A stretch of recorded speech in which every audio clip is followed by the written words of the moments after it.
in listen-only mode.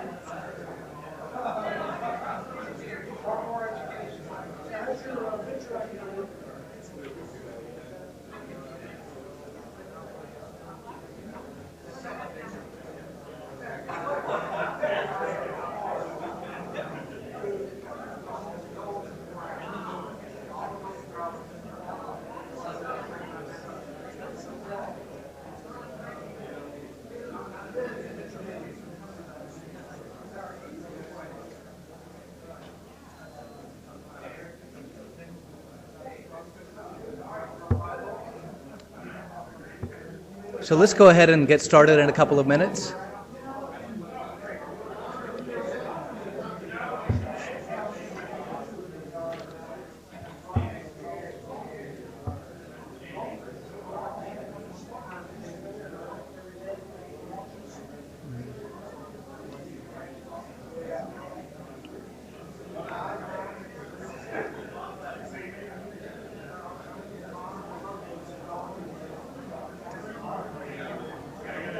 Is everybody about here? Is everybody about here? Okay. Okay. This works? You have to speak into the mic to make sure that they hear you. Okay. So either or that. Okay. And then remember to thank Carol. What if you want to do it in the beginning so you don't forget to thank God? Okay. Welcome everybody to Spark 2012. We have an agenda that has talks back to back to back every 15 minutes. Sean, we're going to pull the buzzer on you.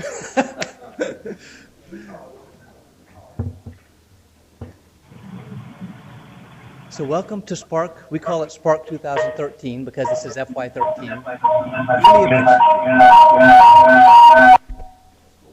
Excellent. Was that you? Let's see. That. Okay, let's see. Does this sound better? Use their button. Good.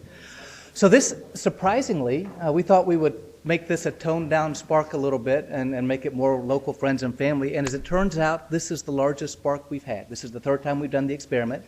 We have 53 registrants, and particularly exciting, another 150 have signed up to join us via webcast. So we have a relatively large audience.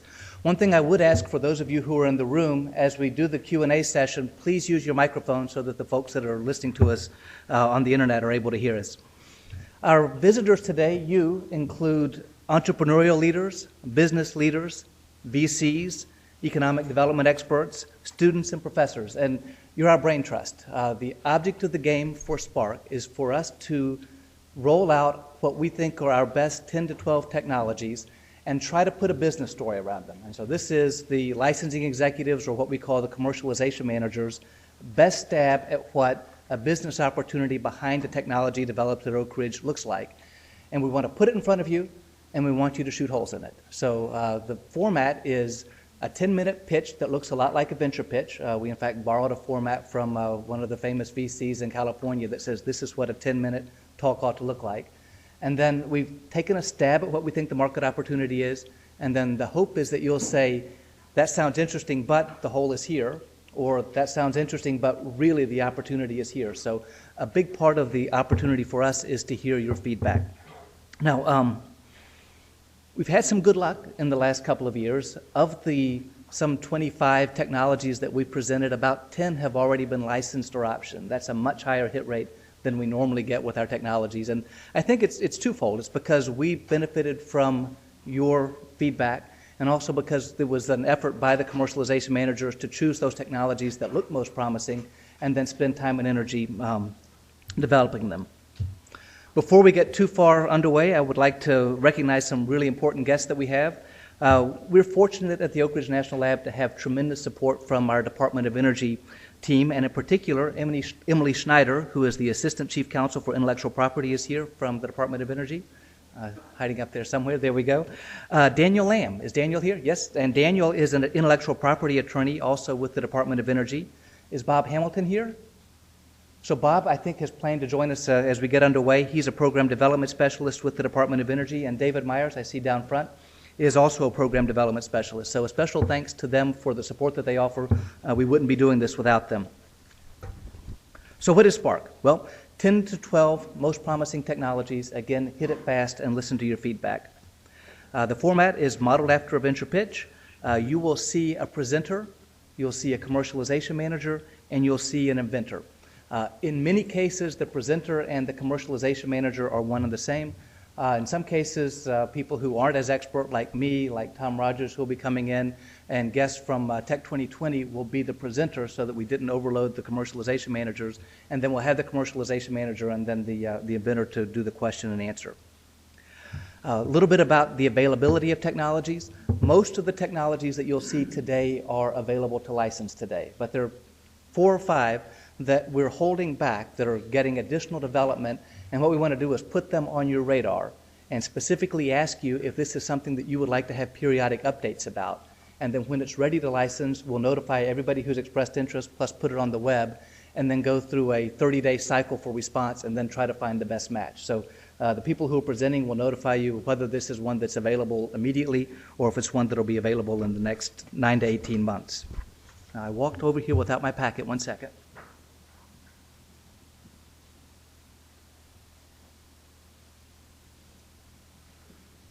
You have a packet of information, and there are a couple of things that I particularly want to highlight. First, if you have 10 minutes to learn about the Oak Ridge National Lab, this little CD is really cool. It is probably the best summary in kind of that whiteboard format of why the Oak Ridge National Lab is here and what our missions are and what our expected outcomes are. We also have for you, on the right-hand side, hopefully in the order that they'll be presented, brief descriptions of the technologies that are being described. The 2 most important things, this blue card is for you to fill out if you see a technology that you would like to be advised about as we go forward, or if you would like to talk about potentially making into a commercial opportunity.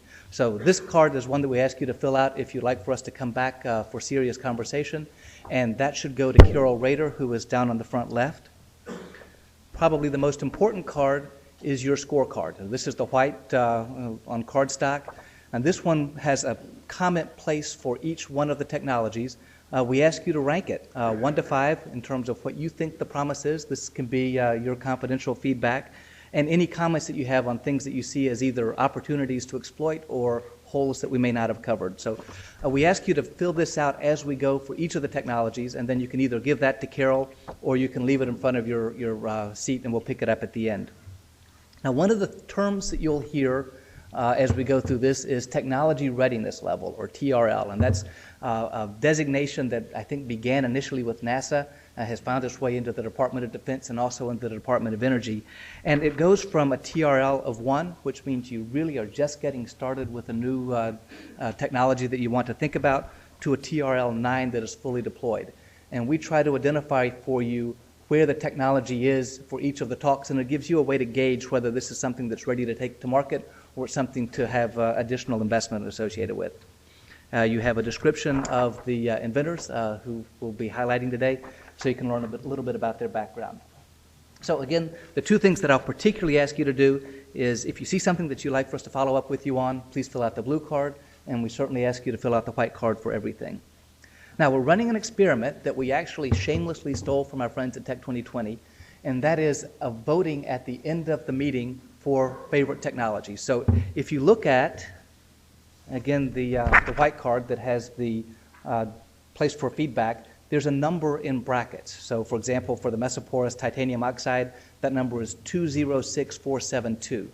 That'll be the code that you use to vote. So when we open the voting, you'll see that you'd code to number 22333, just as if that was the telephone number, and then type the number for your favorite technology and hit send, and then we'll be able to track your responses in real time. You only get to vote once per device. If you happen to have a network connection, we handed out cards on how to get on the LAN. You could vote twice. We ask you not to, just to kind of keep it fair. So that then at the end of the meeting, we'll have, this will be the plot that you see, and we can see how our horse race is going. So that's it for the logistics. Quick note on safety. You'll find an exit on the back right and the back left and the front here, and there's an exit there.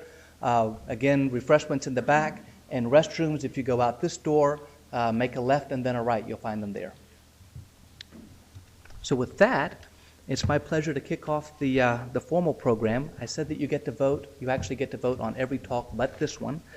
This is a presentation by Vig Sherrill on personal experience as an entrepreneur. Now, Vig is a serial entrepreneur who has led a number of successful tech transfer companies. Most recently, Vig served as president of Flextronics Semiconductor, a subsidiary of the $16 billion publicly traded Flextronics. Prior to that, Vig founded and served as CEO of ASIC International, which was then acquired by Flextronics. He's also been a principal in Tradewinds. He has a BS in electrical engineering from Purdue University, a master's in electrical engineering from Rutgers with a focus on digital signal processing. Now, I understand that Vig is going to introduce another gentleman, Jeff Price, who's one of our own. It's always good to have good alumni out there. Jeff is the director of software engineering for Aldus.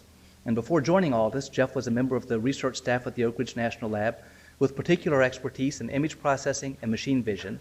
Jeff began his career as a research assistant professor at the University of Tennessee after he completed his doctorate in electrical engineering at the Georgia Institute of Technology. So please welcome our feature speakers and kick off Spark with me.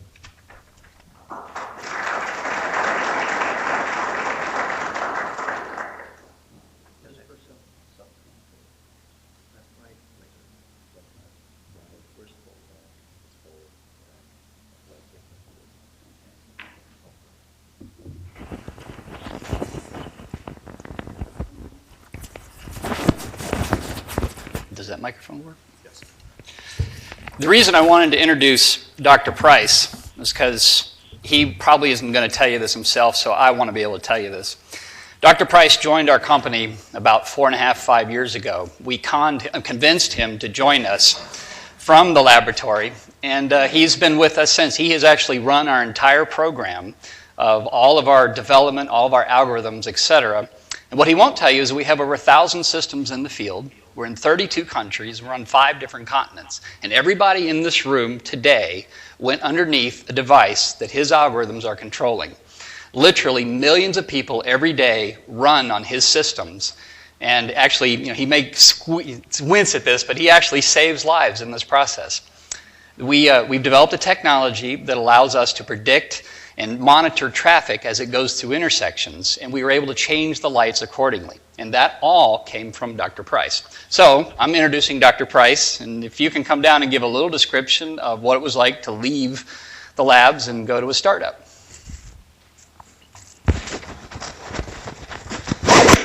Let's try this here. Where do we want it? Here. Yeah. Let's see. I appreciate you guys giving me a chance to talk, and Vig is always more positive than he has to be. So as Vig said, I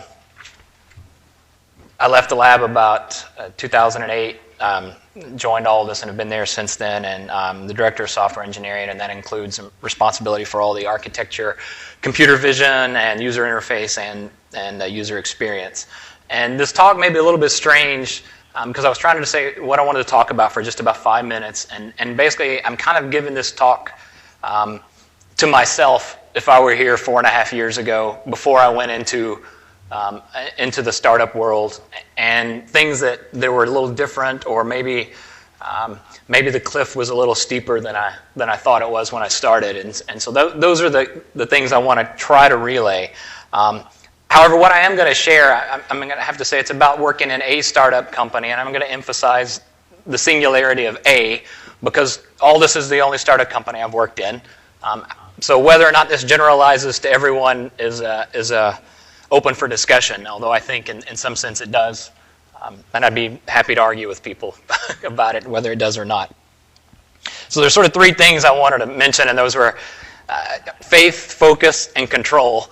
And I'm going to kind of highlight what I mean by that. And so faith is not exactly what you expect. Faith is basically understanding the problem you're trying to solve. And I say problem with a capital P because that's really what the whole startup company is about. So at Aldus, our problem statement is easy to say. People shouldn't have to wait at red lights when there aren't cars coming the other way.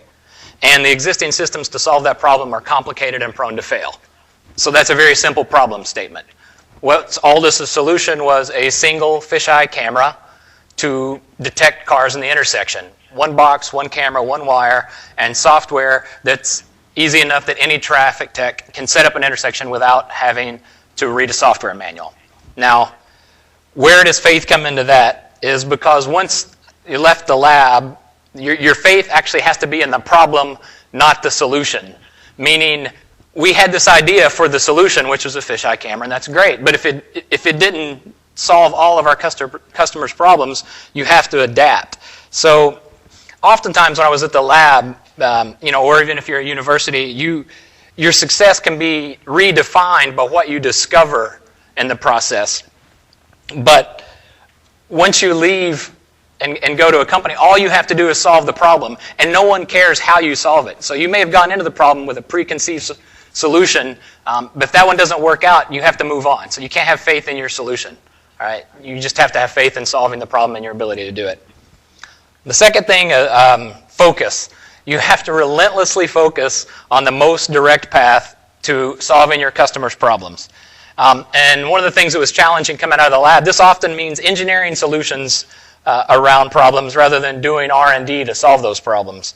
That's actually a really hard adjustment for a PhD, is doing what has to be done rather than what should be done. That was a rough adjustment. And one of the things I always use in my talks when I'm talking about the product, I use this phrase called intelligent use of domain knowledge, which I know when I worked here, I would refer to that disparagingly as heuristics, right? But in the real world, you use them. The knowledge is there and you use it. So the harsh lesson in that is here or back in grad school, you write papers, you earn the respect of your peers. The reality is your customers don't care what your PhD peers think of you. They only care that your product works. Your investors don't care how clever or elegant your solution is, only that you have a working solution when you said you were going to have one. So that was a tough adjustment. Control. Now, this is the other one that is that you actually will have more things in your control, almost certainly more than you expect, and probably more than you want. And coming out of the lab at first, this is great, right? Because if I don't like a procedure, I made a better one. If I found a better solution to a problem, well, I stopped doing it the old way and did it the way I decided was better. And so a couple of things, I started my team on an online collaboration tool. With 9 months, there was a better one, so we switched. We moved everyone to distributed version control in the cloud. I felt like I was repeating myself a lot, so I created an internal company blog, so basically all the information was there and searchable. So that's great. All these things you can do. The thing is when something goes wrong, there's no plausible deniability. It's fully you. And that's kind of a little bit, here we live under a lot of procedures for safety and to protect ourselves from ourselves. There is no such protection. So you can do whatever you want, but with that control comes a responsibility. And things that are beyond your control, you're still responsible for. We've actually had a batch of cameras where they're off-the-shelf cameras that we put in our custom housing where the infrared filters are falling off. Our customers don't care. It's our fault, right? So we made the decision. So those are the three things I just kind of wanted to mention. Faith, focus, and control, where faith is in the problem, not dogmatic dedication to your solution. You have to focus on the most direct path to solving your customers' problems. And their control, you have control of everything, whether you want it or not, and you have to accept and embrace that. Those were just a few things that I'm trying to talk to myself from 4.5 years ago, so that's about all I've got to say.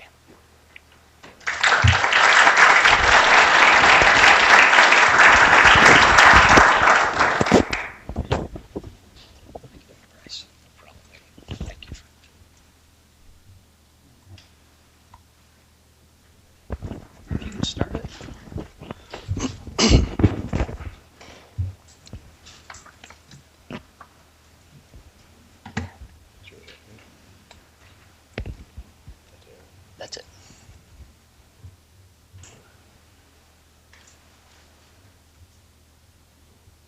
Okay.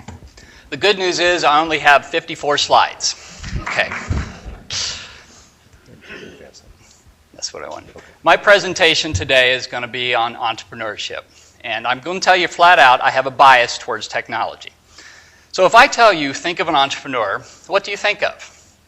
You think of some of the industry titans. Some of these guys are just incredibly famous. They've done incredible jobs. They have changed every part of our life. Whether you love them or hate them, they are absolutely incredible individuals. These are entrepreneurs in the technology world. What I find really interesting is, though, the number of entrepreneurs out there aren't really these high-tech titans. They're not really these incredible people that have changed all aspects of our lives. These are people just like you and I. In fact, these people are the people you go get your coffee from. They're the cleaners, the people who take care of yards. They're the people who run the small businesses. It's really amazing, but the high-tech world is a very small part of that process. Now, the most interesting statistic that I think is out there is that about 1 in 8 people is an entrepreneur in America. That's a really incredible number. 1 in 8 people. I mean, where else can you actually have something like that? So before we go too much further, I would like to define what an entrepreneur is. If you look up Webster's and you look at the different definitions, you're going to find that there's really one that kind of stands out, and that's the entrepreneur, the guy who owns the business, the manager who makes decisions through risk and initiative. There are other types of entrepreneurs which they call the lifestyle entrepreneur, and in fact some of the venture capitalists in here will kind of scoff at that and say, oh, we would never invest in that, because these folks will put passion before profit. But I will make an argument with you that all the good ones, all the successful ones have indeed put passion before profit. Yes, it is important to make money, but it is equally important to have something you're passionate about in your company that you're proud of. In fact, good decisions almost always put that before profit. That doesn't mean profit's a bad thing by any stretch. In fact, it's a requirement to go forward. And the last category is a serial entrepreneur, which in fact, that's just a really nice way of saying severe ADD. Okay, why does entrepreneurship work? Why does it really work? How can it work? Well, it works only in free markets, and it works for one reason. And by the way, what I'm telling you is my opinion. So I'm welcome to be wrong, and you guys can argue with me all you want, but this is just my opinion. But it works because it's Darwinian.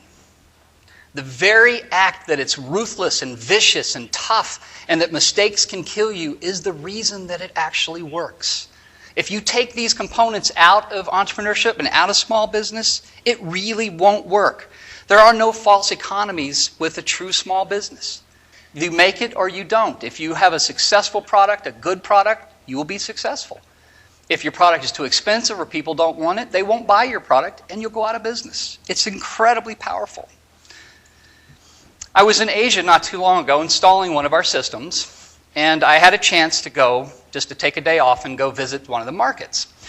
And I saw this woman sitting there, and she was selling her product, and it was absolutely fantastic. She had a line of people behind her product. It looked good. There were other people similar selling products, but not quite like this. So I asked my interpreter what was going on here. And she made the comment that this person has been here for 10 years. She makes a great product. The locals know it. It tastes good. It's better. It's fresh. So people buy it. She was on her second trip by 11 o'clock at this place. To me, that is the perfect example of entrepreneurship. She has no workman's comp. She gets no overtime. She has no insurance, no benefit plan, no holidays, no perks, no entitlements whatsoever. There's not a single union she reports to. She doesn't have any safety nets. I guarantee you OSHA wouldn't go for that boat she's in.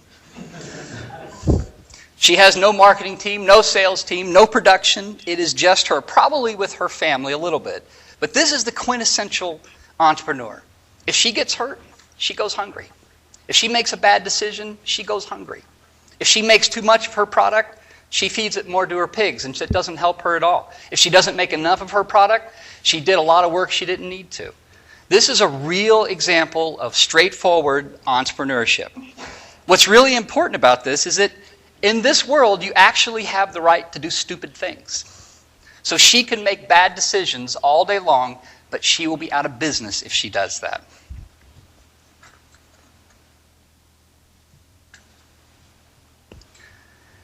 Adam Smith once wrote, and I'm going to read this here, "It is not the benevolence of the butcher, the brewer, or the baker that we expect our dinner, but from their regard to their own self-interest. We address ourselves not to their humanity, but to their self-love, and never talk to them of our own necessities, but to their advantages. Simply put, is that entrepreneurs start businesses so they can eat. They're passionate about what they do. But at the same time, they're not going to do it if there's no money there. These night bazaars that you see when you go out into the industry, the flea markets, these are all classic entrepreneurs. They have to know what to sell, they have to know how to sell it, they have to know if their product's good, or they just won't be there.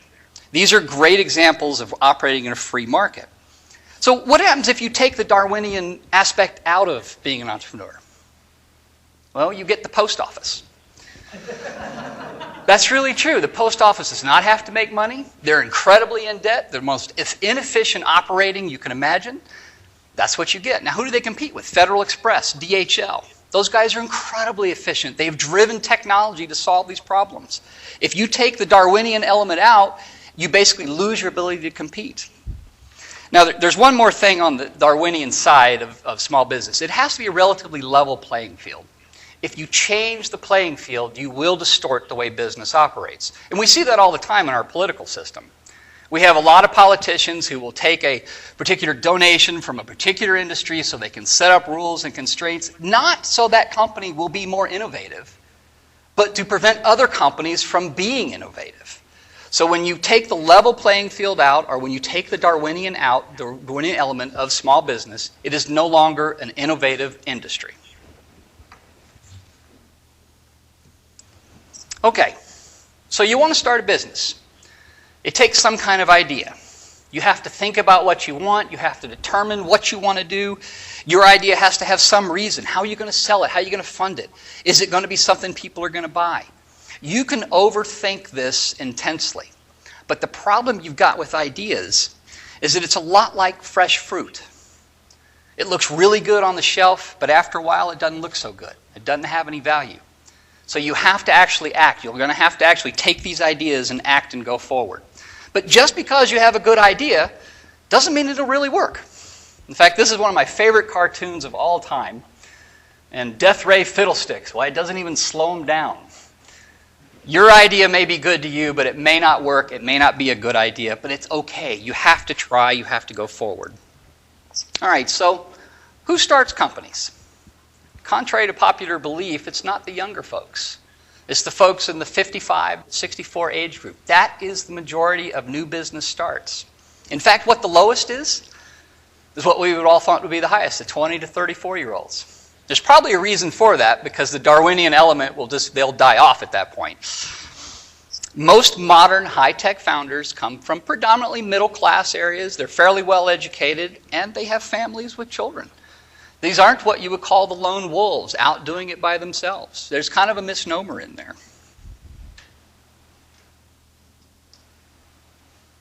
So we've gone through a recession not too many years ago, and the number of business starts went down. But they didn't go down that far.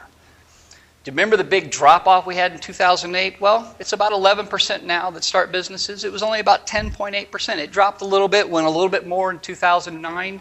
It is now over 12%. 12% of the population will start a new business this year in the United States. That's really a remarkable statistic. It has nothing to do with the economy, in all fairness. In fact, more than half of the companies on the Fortune 500 were launched in a recession or bear market. It's because the entrepreneurs see these opportunities and they take them. You don't win or lose market share when the economy is great. You win or lose market share when the economy is bad. That's when the opportunists see it. That's when they go after it and they make things happen. And I also find this amazing that about half of all of the fastest growing companies in America were started during a recession or bear market.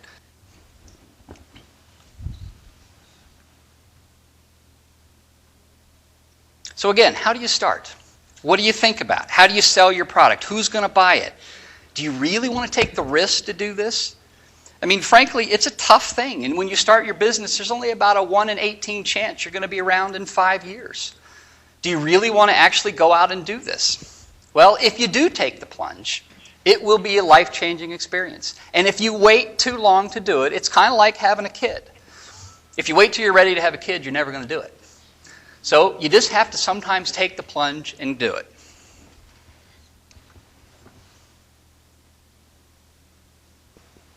You see that statistic?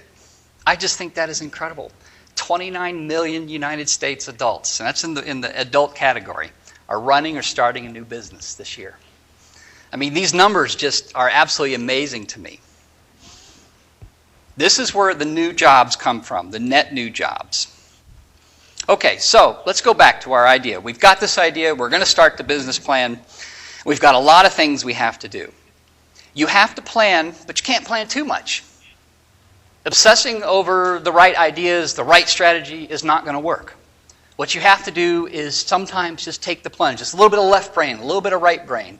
You have to make decisions. Half the decisions you make are going to be bad. I mean, as Dr. Price said earlier, you make a decision, you go forward, and you change. That's okay. You've got to be agile on this. And that's really important.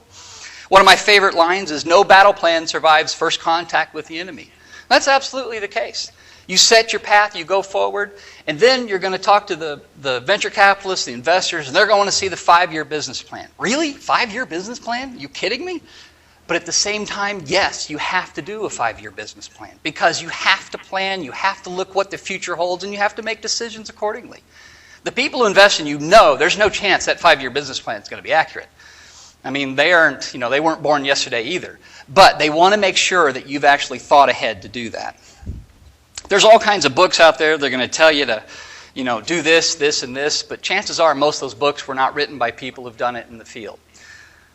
Most of the books out there are going to show you nice case examples. But what they're not going to tell you is all the entrepreneurs that failed. And if you could find a book about the entrepreneurs that failed, that's the one to read. Because that's how you get experience in the industry, is doing things and making mistakes. You don't fall into the analysis paralysis scenario because you'll never get out of it. So you put all this together, you've got your business plan, you go forward into the industry. Is it going to work? Are people going to buy your product? Well, somebody said you need to go to the customers and ask them exactly what they want, and then you have to make that. Wrong! Don't do that. If you ask them exactly what they want, they're going to tell you. But you know what? Every one of your competitors has done exactly that too. You have to find out what they want before they want it. You have to go in and understand them. You have to find out things that they've never even thought they wanted. That's how you will be disruptive. That's how your business plan will win. You have to stand out in front of them. These people are going to be parting with money when they buy your product. They're going to be parting with money when they buy your service or when you do what you're supposed to do. You have to stand out. You've got to be the guy that's in front. And guess what? The guy in front, you know what they call those? They call those pioneers. And you know how you can tell the pioneers in the industry? They're the guys with the arrows in their backs because everybody's shooting at them. So, okay, you're in the industry. You've got your products. You're out there, and it's hard. There's all kinds of things that can go wrong, things that can fail. Success is a very elusive thing. It's very hard to attain, and even when you got it, you're really not sure you've got it. Failure is always around the corner. It's always there, trying to make it happen. But the good news is success is not final, and failure is not fatal. It's really the courage to continue that really matters. In fact, almost every entrepreneur I've talked to can give you story after story of where they just was bleak and it was going to fail and they had to cut part of their company and it's devastating.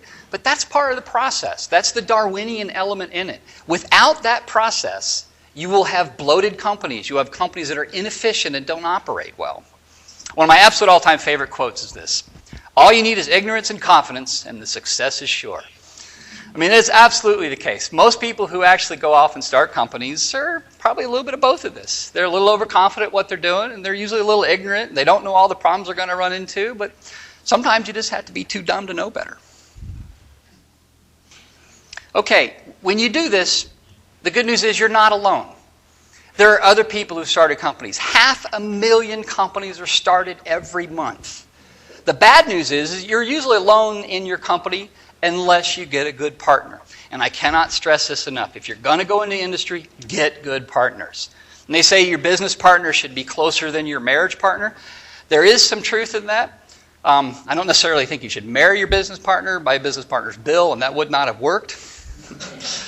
But I've been really lucky to have fantastic business partners, and I cannot tell you the number of times where you have a problem and you have to be able to talk it out with somebody. You have to have two perspectives at it. Don't ever start believing your own hype.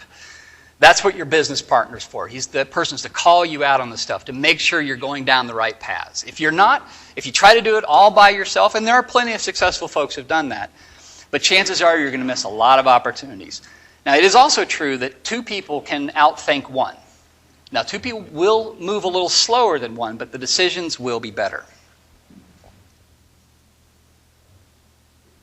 This was 500, almost 600,000 new businesses a month. So even though you're alone, you're really not that alone in doing it. This is a tremendous opportunity that we have in America that even allows this to happen.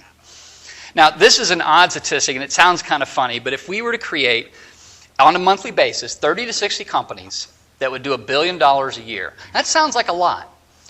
But it really isn't, because you have 600,000 companies that are started every month. So you're about talking 1 in 10,000 of those has a chance to make $1 billion company, which is a relatively small number, but we would increase the GDP of the United States by almost 1 percentage point. I mean, that's really incredible. So as Dr. Price talked about earlier when he joined us, one thing he told me that I thought was interesting, he goes, Vig, if I had known how hard it was going to be when I started, I would have never done it. But now that I'm doing it, I could never not have done it. And that's absolutely the case. Once you do this, it's a tremendous amount of hard work. It's more hours, it's more time. You're going to find problems you've never thought of. It's in fact, very many entrepreneurs, they lose their marriages in doing this process. So it is a tough thing. I was in a locker room one time, and this individual said to me, he says, boy, must be nice. Got your own business, get to call your own shots. You know, you work flex time and all that. And I got to thinking about that. That's probably what the individual thinks. So I asked him, I said, well, how many people do you work for? He didn't understand the question. I said, okay, how many bosses do you have? He looked at me and said, well, I have one. I said, that's the fundamental difference between small business and the entrepreneurs. Or the entrepreneurs and pretty much the large business, is that every single one of my customers is my boss. In fact, they're not only my boss, they have my home phone, they have my cell phone, and you know, they don't call you at 2 in the morning to tell you how happy they are. They call you at 2 in the morning because they're not happy with something going on. And yes, you're right, we have flex time. And I was really proud of that. I said, yes, we have flex time, and the good news is we only work half days. When we bring new people on, we tell them you can work any 12 hours you like, anytime during the day. That's flex time and half days, right? So anyway, the long story short on that is that, yes, there is a lot of freedom associated with it, but at the same time, there's a lot of constraints, too. The constraints are somewhat hidden, but they really are there. The last part about the hard work associated is that when you leave your work, you don't really leave your work. You do your email at home. Does anybody know what the #1 job satisfaction in America is? I find this incredible. I love this. Heavy equipment operators. Guys who run the bulldozers, guys who dig holes. And you know why? Because they get to see what they did at the end of the day, and when they go home, they cannot take their work with them. I mean, it's really a wonderful thing. And in reality, those guys are really happy. But the entrepreneurs who do this stuff are really in the same category. They take their work home, but they really, in general, enjoy what they do. And in fact, if they aren't enjoying it, they probably don't need to do it. Okay. New business in America has been remarkably steady. And I find this also amazing. In the last 8 years, there's been a very small amount of change in the amount of new businesses that have started. This is the delta, by the way. So it's gone down, it's gone up, but there's been very little difference, which tells you that there's just a remarkable atmosphere in America for this to happen. Something else that's amazing, guess where all the new jobs come from? They don't come from Walmart. They don't come from General Motors or Ford. They come from small businesses. 95% of the new jobs in America have been created through small business. Okay, so yes, we know it's hard work. We know it's difficult. And there's a lot of things out there to get you in the process. But it is something that's doable. And it's something that you'll be quite passionate about. And again, if you're not passionate about it, you probably don't need to do it. Okay, just a couple statistics, and I won't bore you too much longer. Approximately 2.5 million jobs were created in 2009 with small business. Only half of these firms will survive. Actually, a very small number of firms truly survive long term, but the jobs do. And that's a really neat thing. When you start a company, you create the jobs. The jobs just don't disappear. They kind of morph into other jobs. Excluding the startups, if you define between 1 to 5 years, they accounted for 2/3 of the job creation in 2007. Now here's the remarkable one. The last 25 years, firms that were less than 5 years old accounted for all the net job growth in America. I mean, that's truly an incredible statistic. And by the way, I get most of my statistics from the Kauffman Foundation, which is very biased towards business and very biased towards small business creation. But I find the information, the data to be quite reliable. Okay, so what's the payroll of a large company for a small company? Well, about $2 trillion for the large companies per year. And for companies less than 500 people, all totaled up, it's over $3 trillion. Again, the small business, it's just, there's so much to be gained from the small business side of it. So I won't go into all the details about how you become successful because I don't know. I really don't know how you do it. And in fact, anybody who tells you there's a recipe to make it work, they don't know what they're talking about. It's just sometimes you just have to do it. Okay, Walmart. This was a quote by Sam Walton, a 25-year overnight success. What it really takes is long-term work. It takes effort. When things are going to, I'm going to go backwards one. When things are going bad, that's when you really have to keep going. My current business partner, Bill Malkus, is truly a genius when it comes to operating a company. He has pulled a rabbit out of the hat so many times that this rabbit doesn't have any hair on it now. We have truly come to the point of dying on multiple occasions, and for some reason we're still around. And it's not because of luck. Okay, yeah, there's some luck associated with it, but it's because these guys work really hard. He finds things that other people miss. That's the operation of business. So why do you do all of this? Why in the world would anybody start a business? My daughter actually asked me, she says, Dad, why would anybody ever want to start a business? You're going to probably make less money. You're going to probably work a lot longer. You're not going to have all the things you're used to. What in the possibly would you do it? Well, the number one answer would be money, and you would be wrong if that was your answer. Okay? Yes, making money is good, but that's not the reason people start businesses. The number one answer that people start a business is because they're passionate about what they're doing. And the number two answer is because they don't want to work for anybody else, or because they can't work for anybody else, depending on how you look at that. So even though you may be successful, you always have to be careful because there are things that can come out of nowhere and completely bite you in the wrong places. So no matter how good you think your safety nets are, you have to be very careful you don't get taken down at the last minute by something you never saw coming. So I'm going to leave with just a couple quotes here. One of the reasons that you start companies is passion. That is very true. When you can combine passion for starting a company and passion for what you're doing. And in this world, in the laboratory, the science and technologies is not just about science. It is a passion. It is a love. It is a romance. The scientists here are not doing what they're doing for a paycheck. They're doing it because they truly love what they're doing, for the most part. And my last slide, told you I had less than 50, is far and away the best prize in life has to offer is a chance to work hard at work worth doing. And I just love that quote. And in general, most people who do this kind of stuff really do like what they do. And that's it. Thank you very much.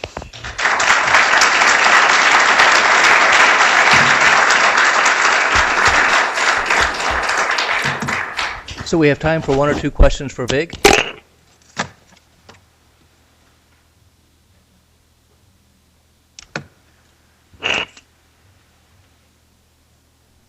Vig, I have one question. Just the fact I know what your business is, and I don't think we got a little blurb about that business. What business? Talk about your entrepreneurial business that was built. With Aldus, this is what Dr. Price was mentioning earlier. Aldus was formed about 5 years ago, and this is actually a fairly good example of why a business is formed. It was not formed because we knew something about the industry. It was formed because we were pissed off. We were mad. We were sitting at a traffic light at 2 in the morning, and it was a red light, and there wasn't a single car in sight. Why does it have to be like that? Well, it doesn't. So we started a business. We created a single camera that sees all the intersection, it sees all the cars, and it makes intelligent decisions to let cars go through so we could solve the problem for not having to sit at a traffic light. So that was an example. It started out of frustration more than anything else. So, Vig, do you want to talk a little bit about the work that you're going to be doing at the lab with Tech 2020 over the next? I'm here to help assist and do some help some of the entrepreneurs in the lab try to take some of their technologies outside to work with them, help and give them some guidance as necessary. But frankly, you know, the guidance you give on starting a business is more on the fact of it's not on how not to do it, it's not on how to do it, it's just more on the process of doing it. So yes, my goal is, and my job is actually to help some of these companies start as we go forward. Thank you.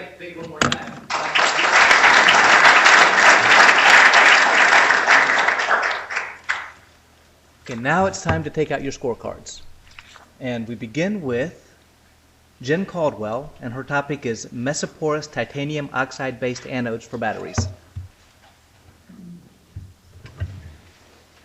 Got it.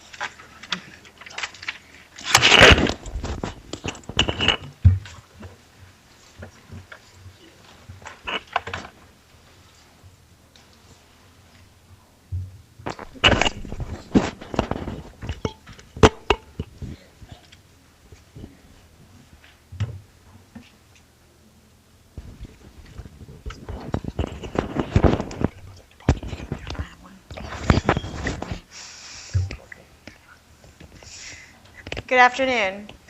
My name is Jennifer Caldwell, and I'm going to present an opportunity today based on a novel battery component. So here at Oak Ridge National Lab, we have a lot of projects that are concentrating on batteries, battery components, and materials. And this is one of the novel materials that has been created here by researchers that are led by Dr. Franz Perenthamann, which is back in the, raise your hand, Franz. So he's the principal investigator for this technology. So he'll be answering all the tough questions. So I wanted to start first with just an overview of what a battery is and what it does and where this technology fits in a battery. So here we have a basic battery, and it has an anode, which is in a electrolyte and a cathode. So in the anode, typically like a lithium battery, which is what we're going to be talking about today, has a graphite anode. And then there's a cathode that's usually made out of a metal oxide. And in the case of the ORNL technology, we typically use iron, let me think, lithium iron phosphate, thank you. And then we have an electrolyte in the middle that's made of a lithium salt in an organic solvent. And basically, the electrochemistry that occurs here is that if you begin with a charged battery, so all the lithium is intercalated here in the graphite anode, during discharging, the lithium is released from the anode, and then an electron is then released or discharged from the battery, and that's how we get our power. And so we're going to be focusing today on lithium batteries and taking this anode, that's typically a graphite anode, and replacing it with our novel material, which is a mesoporous titanium oxide. So the first thing I want to start with is how does this material measure up to what's already used? And also I will discuss later on in the presentation some other alternatives to graphite and how we measure up with respect to those other technologies. So there's three major advantages of this material compared to a traditional battery that's lithium-based.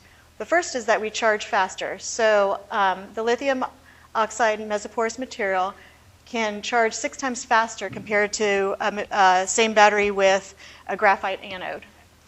And not only does it charge faster, but it's charging quickly at high currents that allows the full capacity to be, or 65% of the full capacity to be reached in 6 minutes, and 45% of that capacity in 1 minute.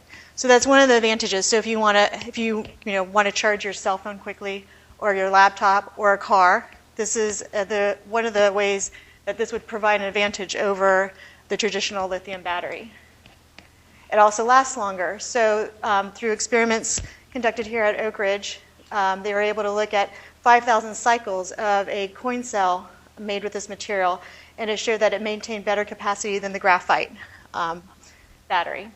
And one of the reasons is because the graphite anode has first cycle capacity loss. And the last benefit that I wanted to touch on is that it's safe compared to the traditional lithium battery with graphite. So the titanium oxide mesoporous material that we've created here does not form an SEI layer, and therefore dendrite formation that occurs on a graphite anode does not occur in our battery. So this then addresses the issues out there of lithium batteries catching on fire or exploding, because our material doesn't form the dendrites that the traditional lithium battery does. So I'm going to touch on where we are in science on this particular technology here at the lab. So the current state of development, let me get this to work, is we've created coin cells that we've tested both half cell and full cell. So a coin cell is something that looks like this. So I'll pass this around the room. And so the benefits that I just presented to you are all based on experiments done with that type of coin cell. The recent development that we've created, that Franz's lab has done, is we've actually been able to not only make the cells and test the performance, but then we want to make sure we can actually make the material. And we can make it where the COGS, or the cost of goods, makes sense, and that we have some indication that it's scalable. And so at this point, we've produced 1 to 2 gram production, and the material has been tested for performance. And we're partnering with a company that's interested in products for the military, making batteries. And so we're working with them and seeing how the production synthesis that we created here is still maintaining the performance that we expect in these batteries. So what is the next step from a development standpoint? Well, while we're at 1 to 2 grams, that's not going to meet the market need for materials for batteries. So the first step is to continue to scale and get up to at least a kilogram batch here at the lab. Or if it was a startup, that's your next first hurdle from a technical standpoint. And then at that 1 kilogram batch amount, you'll definitely need to prove the synthesis in a large-scale reactor. So you're moving away from the bench and now to a large-scale reactor. From a commercialization standpoint, the work here at the lab has been captured in 4 filed patent applications. All this intellectual property is available for licensing. In addition to having intellectual property, there's also an asset here in that we have distinguished researchers that not only have a large experience in battery and chemistry technologies, but also have worked with industry in the past. They worked with multiple companies. They've even taken a technology from a synthesis standpoint that was very similar, able to scale it in order to meet the needs of superconductivity markets. So these gentlemen are used to working with commercial interests in companies. So what is the competitive landscape for anodes? Well, basically, we're comparing the ORNL technology here in this table to the traditional graphite anode that we find in lithium batteries, along with a alternative to graphite that's also available commercially, that's lithium titanate. And so by looking at this table, you can see rather quickly that from a safety concern, our technology, along with the lithium titanate, addresses this because we don't have the dendrite formation. Secondly, if you compare ORNL to the lithium titanate, you can see that the ORNL technology has better capacity and energy density, so that we can compare more to the graphite than to the lithium titanate. So we have the best of both worlds. To go into a little more detail, comparing to a graphite anode, some of the major drawbacks of the graphite anode I touched on already, which is the capacity issue. But in addition to that, because the carbon potential is so close to the lithium-lithium ion interface, that lithium plating can occur on the carbon anode and deplete the amount of lithium available in the battery, and so your capacity goes down. We wouldn't have that issue of plating occurring in our anode.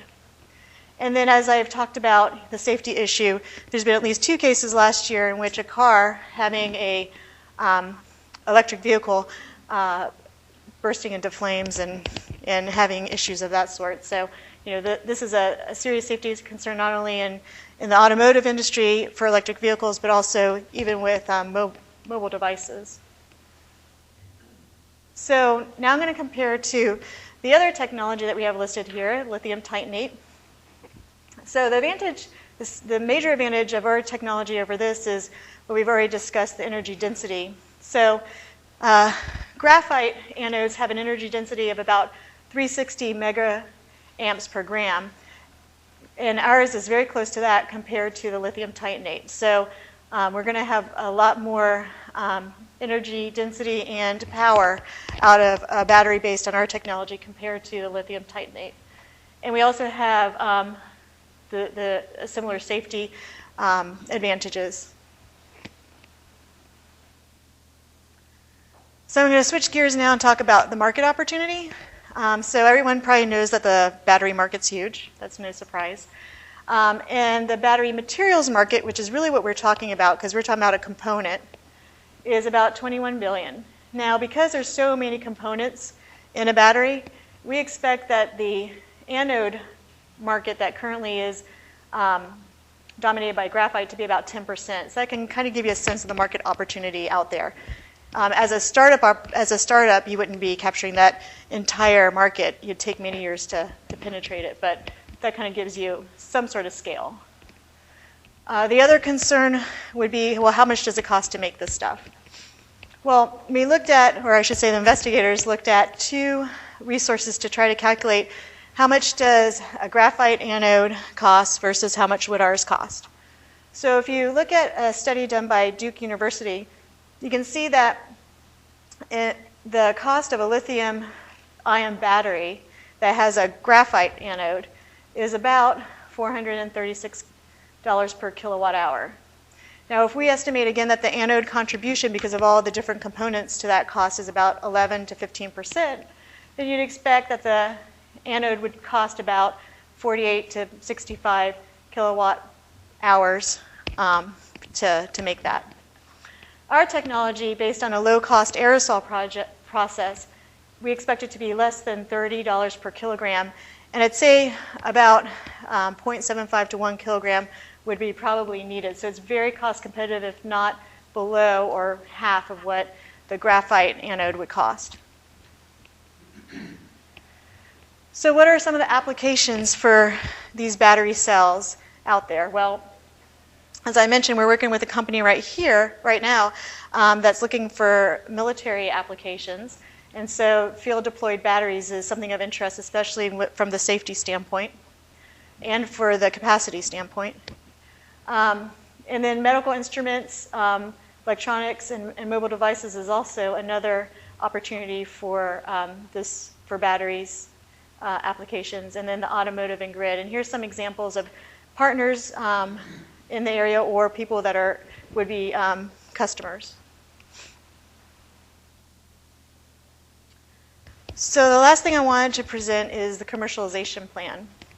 So what we see here at ORNL is that in 2013 we will optimize the scaling production of the material for the battery and make sure that we maintain performance with testing. And then we expect to have a pilot production of about 1 kilogram sometime in 2014. And then take a few years probably before we're going to see any products on the market, and probably the military products under the current scenario would be the first to be deployed. If we look at NUCO, we would say, okay, well, we could create NUCO in this area if it was based on this technology, because we would know at that point that we could actually scale the material. And what would this NUCO do? Well, the initial focus would be on the titanium oxide mesoporous anode for batteries. It could be a supplier of the material, so a raw material supplier to any battery cell manufacturer. It could also make its own batteries and meet some of those applications that I presented in the last slide. But in order to do either, we have to scale this material to make enough for the market need. And so that would be one of the main hurdles of the NUCO, was to have a pilot scale production of 1 to 5 kilograms. And this would require reactors. And a reactor costs we're estimating about $0.5 to $1 million per reactor. So in the beginning, in the early days of the NUCO, they might need to rent time to use a reactor at a company that's already existing.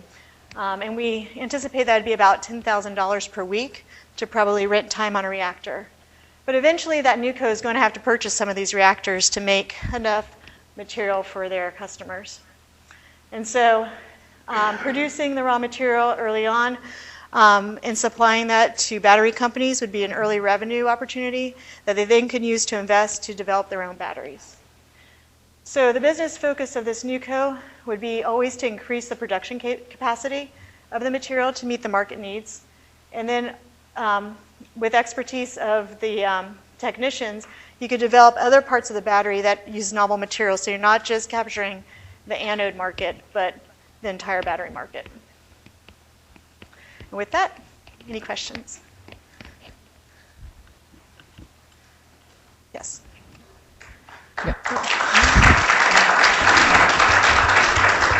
So questions for Jen? Two questions. You define reactor. And the second is because of the charge rate, is there any actually any other systems impact, like battery heat or? So the first question is what is the reactor that I'm referring to? So I'm understanding that to be a large reaction vessel, but Franz, would you want to add to that? Franz, could you speak into a microphone so everyone on the web can hear? This is more like a furnace. Then you create the mist of this material and send it through a flow reactor through the, just like you can think of as a humidifier, create the mist, send it to the reactor and make powders. And your second question? What? was? Well, because of the increased charge rate, I was wondering if there's any other systems impact that you might result from that. Is there any other system optimization that would result in? Systems impact, like if you charge faster, does that create more heat within the battery, which might cause other problems? So the question is that charging faster, having a bigger capacity, does that increase the thermal heat produced? Possibly, but one advantage we have is we can do the charging in a minute, so some quick charging, but we have not done any details of the effects of quick charging yet. So Jen, you mentioned that the military might be the first adopter. What is it about this technology that would make it particularly attractive for the military? My understanding is the safety issue that we avoid with this material, and then the quick charging and capacity. Would you agree with that, Franz? Yeah. Great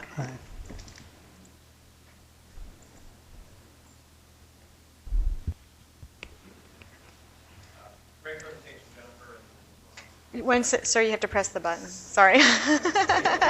Press and hold. Okay. Press and All right, hold. there we go. Yeah. Great presentation, by the way. Thank you. Okay. Very exciting to see what you guys are doing in the field of anodes. You're looking at the battery industry in general, especially lithium ion. I mean, it's clear that there's a huge trend in going towards lithium ion for electric vehicles, for even for hybrids. Very big market for EVs, also for grid storage as well. What, in terms of the anodes you guys are looking at, and we know that graphene is kind of the primary material right now, kind of your competitor basically.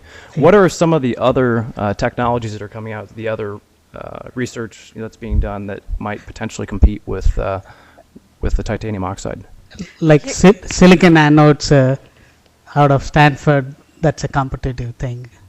But there are a lot of issues like mechanical issues, because when lithium goes in, there is a big volume change. So, whereas this case, since we have the mesoporous structure, lithium can go in and come out very easily, and we can also extend these batteries to sodium ion or other batteries. So this is not just for lithium ion batteries. So we have the option to go towards other batteries as well. So. Okay. We have already done some proof of concept. Oh, really? Okay, interesting. Is there, as far as the efficiency, I know you guys talked about the safety, dynamic charge acceptance, the efficiency. Is there a greater overall round-trip efficiency? I mean, can you get closer to 90% round-trip with the battery like this? You mean the Coulombic efficiency, are you asking? Coulombic, like the charge-discharge? Yes. So that, yeah. No, those are close to 99.9%. 99%? 99.9, yeah, close to that. Really? Yeah. Wow. Okay, thank you. Yeah. I think we have time for one last question. Alex? How mature is this technology? We have done the proof of concept. We have reduced to practice with small samples. So we haven't done the large pouch cells or large batteries. That's something we want to do, demonstrate. So we haven't done it yet. As far as the process, the production process, have you worked on that at all yet? Yeah, we have done small, again, yes. So right now they've produced 1 to 2 grams during. So we have done the proof of concept in a small reactor. Yeah, it works. So the next thing is to scale to the 1 kilogram level, and that's the next development step.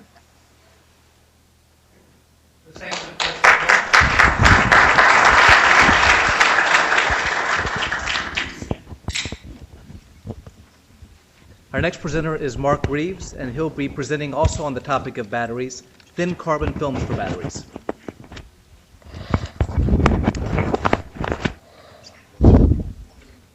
Excellent.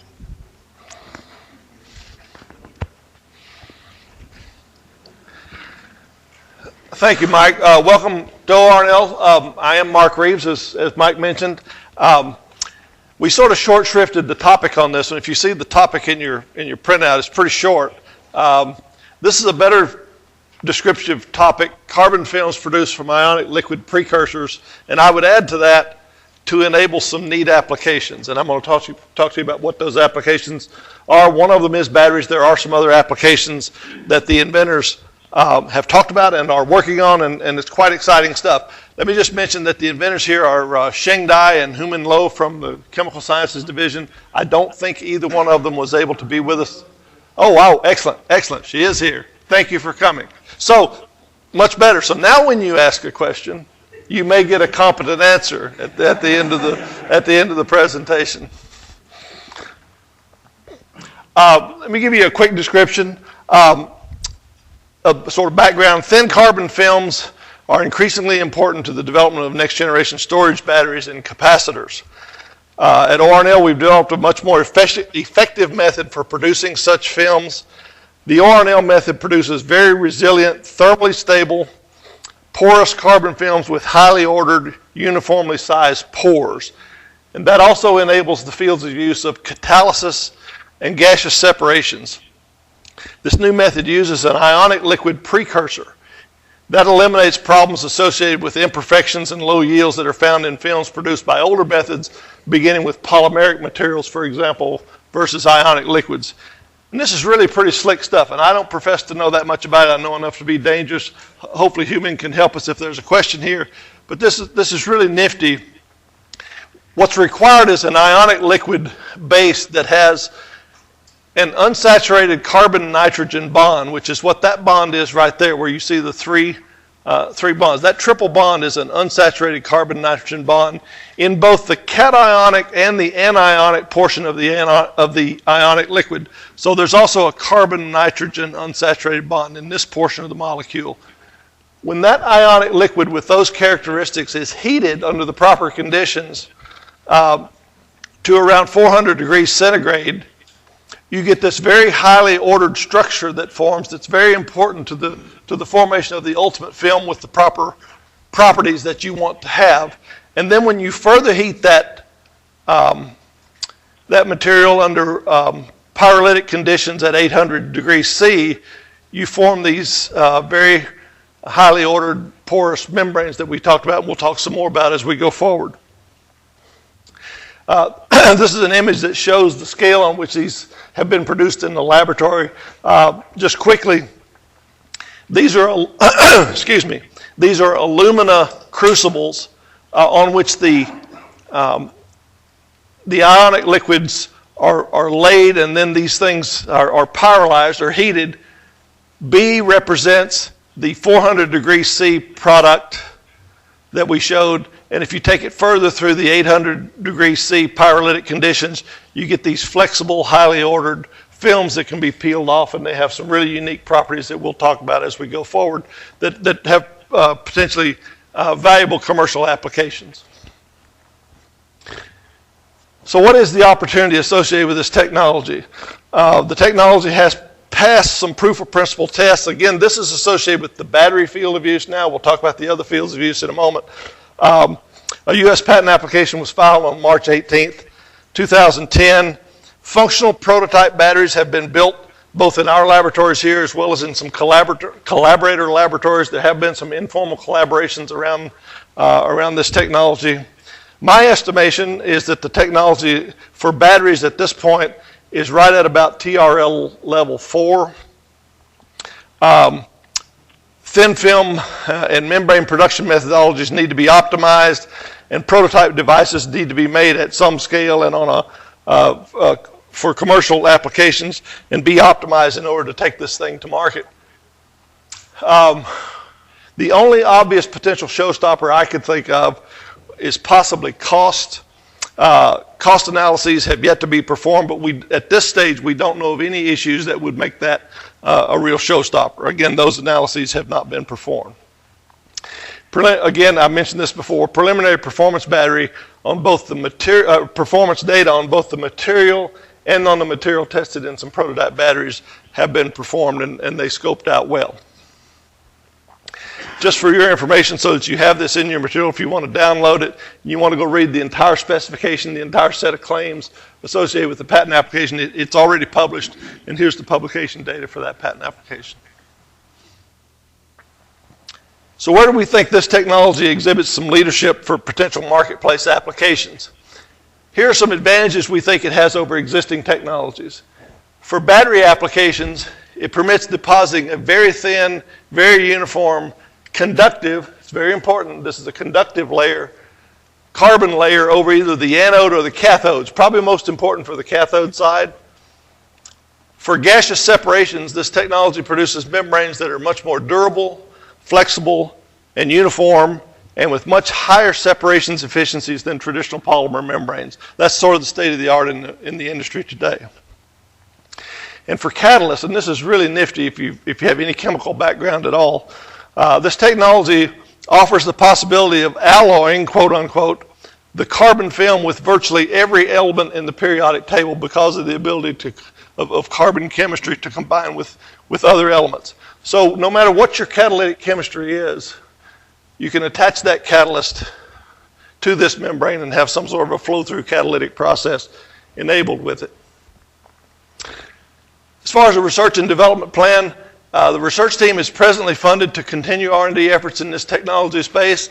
Because we have funding, that would enable us to enter into cooperative research and development agreements with interested commercial parties. Those commercial or industrial development partners working with us through a CRADA in one or more of the technology areas that we mentioned would be most welcome. We're seeking that. CRADA partners could facilitate real-world testing of the technology in real products that could go to market, and then further product development that actually could make it into the retail marketplace. CRADA partners would have an early-in opportunity vis-a-vis licensing of this technology. So the commercialization plan is, as far as I'm concerned, we'd like to seek U.S. CRADA partners. Ideally, they'd be established companies in the three primary fields of use that we're talking about for this technology, but someone with an entrepreneurial bent and a company willing to go head-to-head with those kinds of established companies would also be welcome. We'd like to offer to CRADA partners licenses or options for background intellectual property in their designated field of use, whether it be batteries, catalysts, separations. We would work with those CRADA partners to further develop the technology, take it to commercial readiness in those designated fields of use, and then execute licenses for commercial applications. So for each of the applications we talked about, battery components and supercapacitors, catalysis, and chemical separations, these are some of the target customers that we have in our, on our radar. Again, doesn't rule out the entrepreneurial company that wants to either partner with or go head-to-head with some of these companies. But these are the leaders in some of these areas. So Johnson Controls, Duracell, 3M, there are a lot of others in the battery space that we'd like to seek partnerships with here. For catalysis, Johnson Matthey, ExxonMobil, KWH Catalyst, again, a lot of companies in that space. And for chemical separations, again, keep in mind this is mostly for gaseous separations. Dow, ExxonMobil, Coke, Paul, fuel cell companies would all be welcome industrial partners. Let's talk about the current practice in each of these technology areas. For batteries, the advantage of this technology over what's existing is currently electrodes are used uncoated, or they're coated with coatings to increase efficiency, but they're not conductive like the coating that we can provide with this particular coating.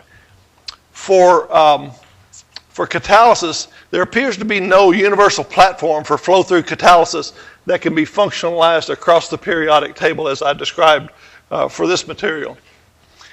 And in the chemical separations area, as I mentioned earlier, the state of the art is to start with polymeric materials to pyrolyze and make the carbon membranes, but the yields are quite low from polymeric materials versus the ionic liquid materials that we have here, plus you don't get the nice ordering and uniformity of porosity that you get with the method that our inventors have developed.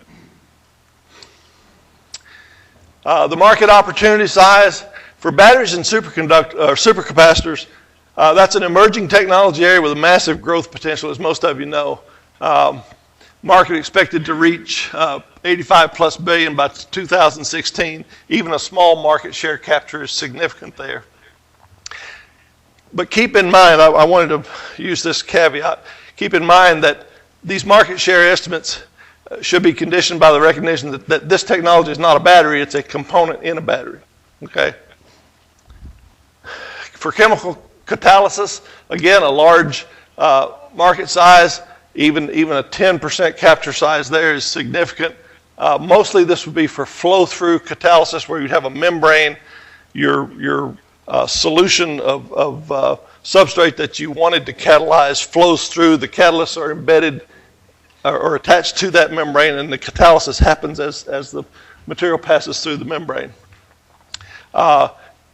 This is a growing market. Global catalyst demand will rise 6% per year through 2014.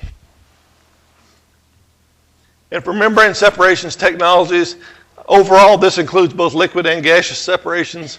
The forecast there is that market will reach $16 billion in US dollars by the year 2017.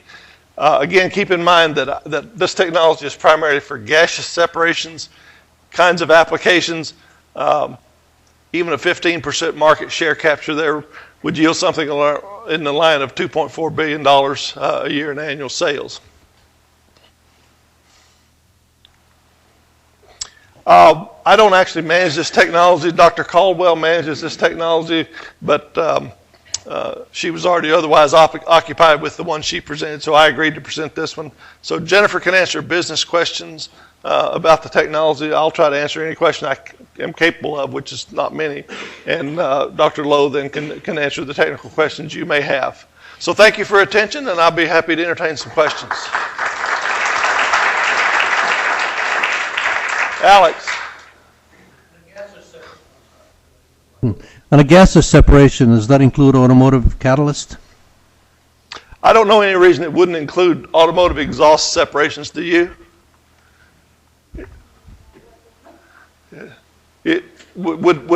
Could you separate the gases in an automotive exhaust stream using this technology? You haven't made that application.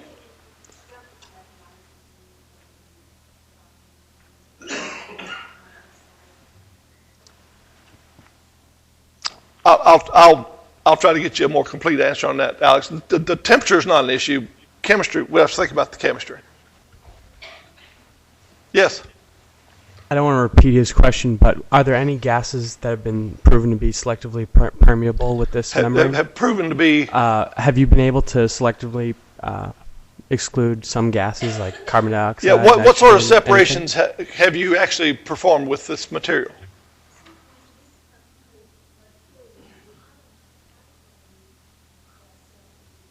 Oh, you haven't actually done those experiments at this point?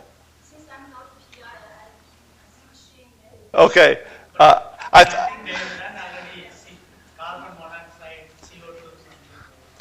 think Sheng told me about some as well. Since he's not here, leave a card or something, and I'll get back to you and make sure I can answer your question for you. I'd like to remind everyone to please press the button and speak into the mic so that the webinar can hear what's being said in the room. Yes. Ryan Stanton again with Schneider Electric, energy storage blog also, chief editor. Is there an application here, again, so kind of going back to the last presentation about titanium oxide, is there an application here for, as an anode cathode for lead acid battery technology? Franz, can you address that? Yeah, I think so, because with you can get very high capacity than titanium oxide. Yeah, you could use that. Yeah, we have already done some work with them. And you could in my conversations with the PI, he indicated to me that it was across the broad spectrum of batteries that he thought this had application. Now, that's the level of detail I understand it at, which is not much. We can get you some more information about that. Thank you. We have time for one more question. Thank you. Thank you, Mark.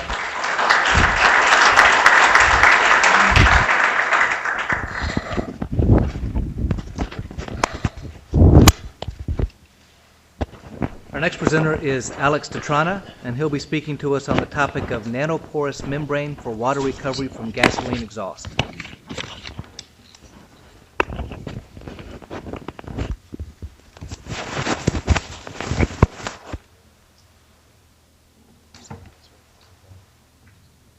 Thanks.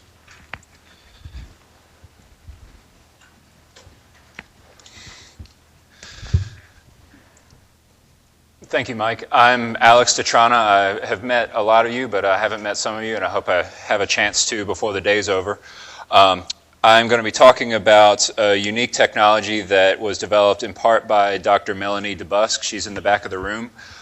She's forgotten more about this technology than I'll ever know, so any difficult questions I'm going to toss to her. As Mike mentioned in his introduction, a lot of these technologies are ready for license right now.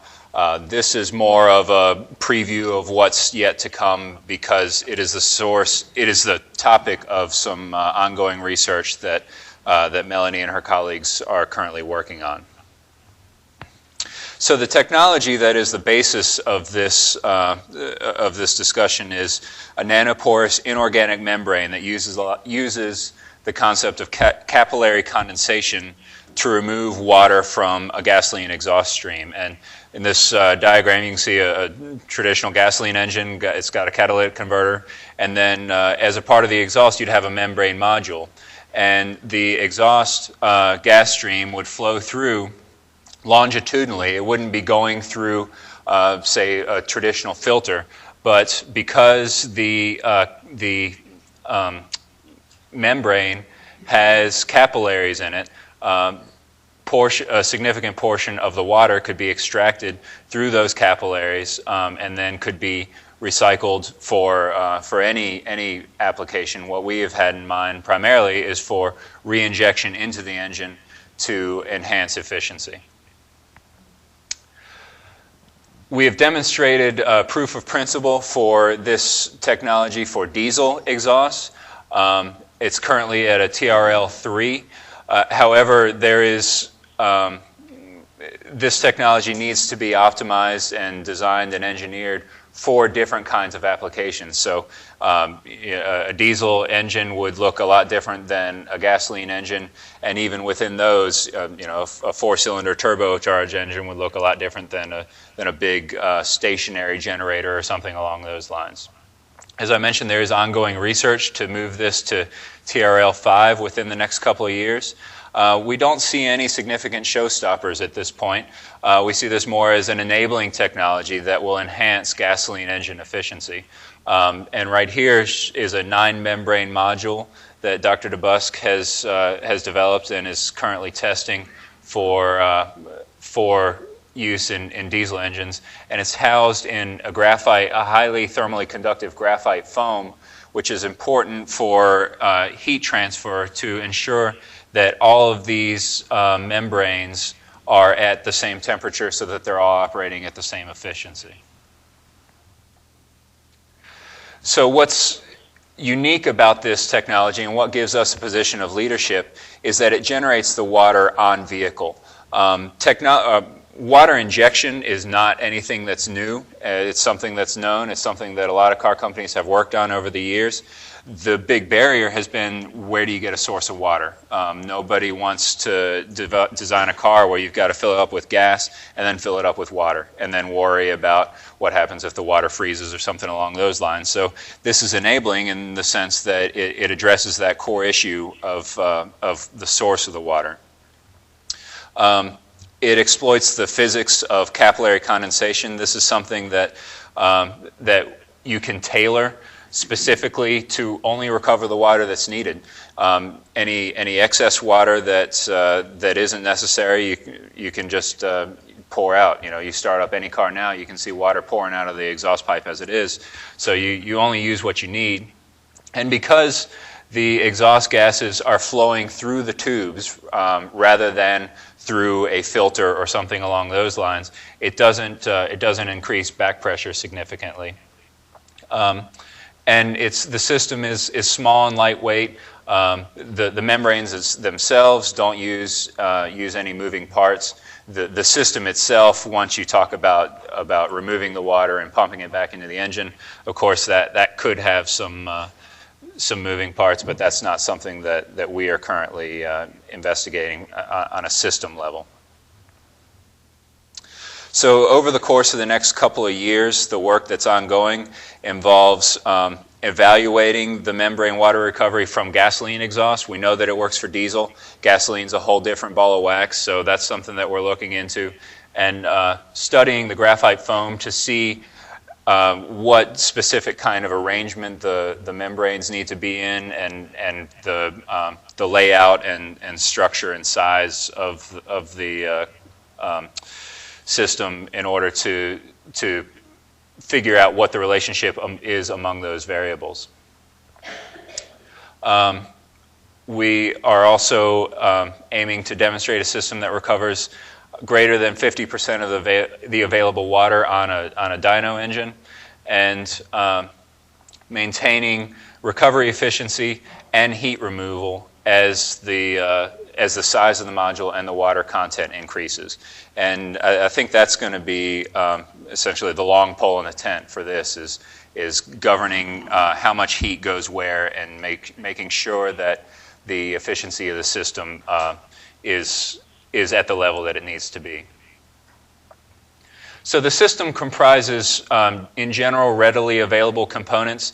The graphite foam that I mentioned is actually an ORNL technology that's been licensed by a number of companies. Koppers and Poco Graphite are current licensees which are manufacturing the material. Paul is a membrane manufacturer which has the license to and the capability of manufacturing the inorganic membranes that are the focus of this technology. Borla Performance Industries is represented by Alex Borla, is in the back row, and is working on commercializing these systems for diesel and dual fuel engine applications. But for gasoline, obviously the commercialization partner should be one that has manufacturing expertise and connections in the automotive industry. That being said, the target customers in the end are the big three and obviously other international auto manufacturers. However, it's more likely that the big three will specify requirements for the systems that they need, so the actual customers would be OEM suppliers to those companies. The current practice, as I mentioned, for water injection is that it doesn't exist on any significant scale. A lot of companies have investigated it. Nobody has solved the problem of where to find the water. This expands on that a little bit. There isn't any direct competition. With the forthcoming CAFE regulations, the requirements for increased efficiency, no current technology is going to meet all of those needs. This is a system that will enable water injection and has the potential to generate a 5 to 12% efficiency improvement. And that's something that automotive manufacturers have consistently told us is something that's very interesting to them. So obviously anything in the automotive industry would be a significant target market.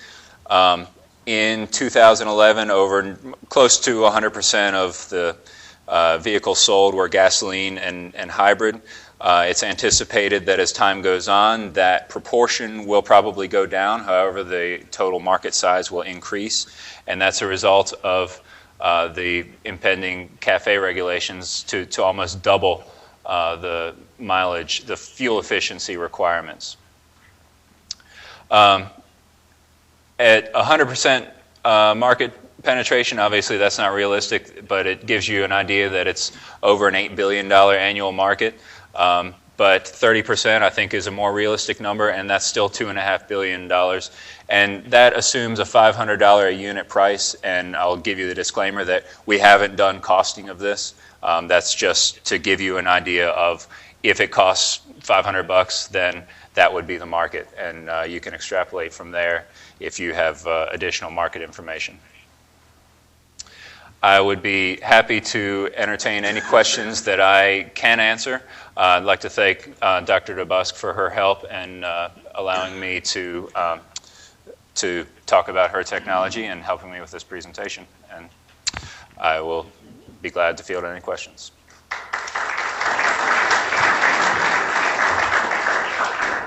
Alex, we have a question from our GoToMeeting audience. Does the filter give any sound absorption to reduce exhaust resonance? Potentially. That's not something that we have explored directly. Whether we do know that graphite foam has significant sound absorption capabilities. Whether how that is affected by the membranes is something that we haven't explored.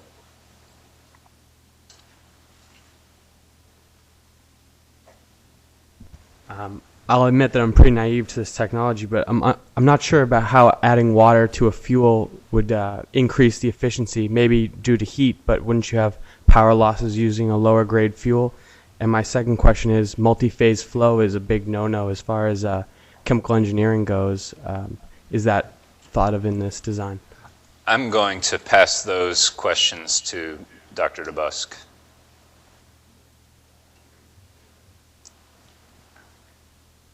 So your first question was regarding improving the engine efficiency, and I'll start off with saying I'm a chemist, not an engine expert, but you're spraying it in afterwards. You're not flowing it with the fuel, which might also address your second question. But what was your concern about that? Make sure I'm addressing this properly. Well, if you have water in with the fuel, is it pre-combustion or post-combustion, I guess? I'm not sure about it. That's where I'm not going to be the best person on doing that. We're currently focused more on the recovering of the water, and that's the engine experts' side. So I'm sorry, I'm not going to be able to give you the exact details on that. I know it can lower your exhaust temperature, and in doing so, it puts your engine operating in a more ideal operating zone, so you're going to be able to get higher efficiency. Additionally, by decreasing the exhaust temperature, you reduce your emissions. It's a water vapor, and it's used to cool the incoming air to basically provide a more dense form of oxygen, and so it's not a liquid water; it's just a water vapor to cool the air, kind of like an intercooler on a turbocharged or supercharged engine.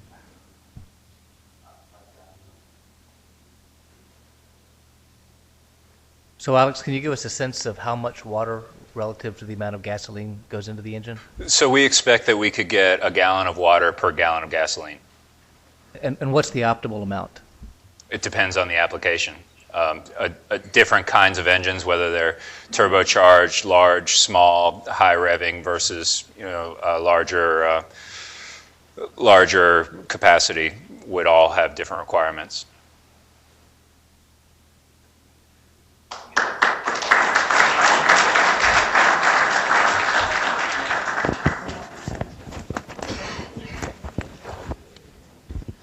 So our next presenter is Renee Speck, and she's going to speak to us about catalytic conversion of bioalcohols to hydrocarbons.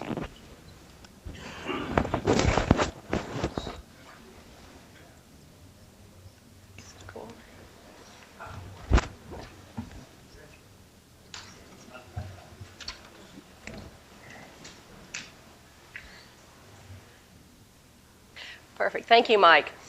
It is my pleasure today to talk to you about a portfolio that we have here at the lab called Catalytic Conversion of Bioalcohols to Hydrocarbons.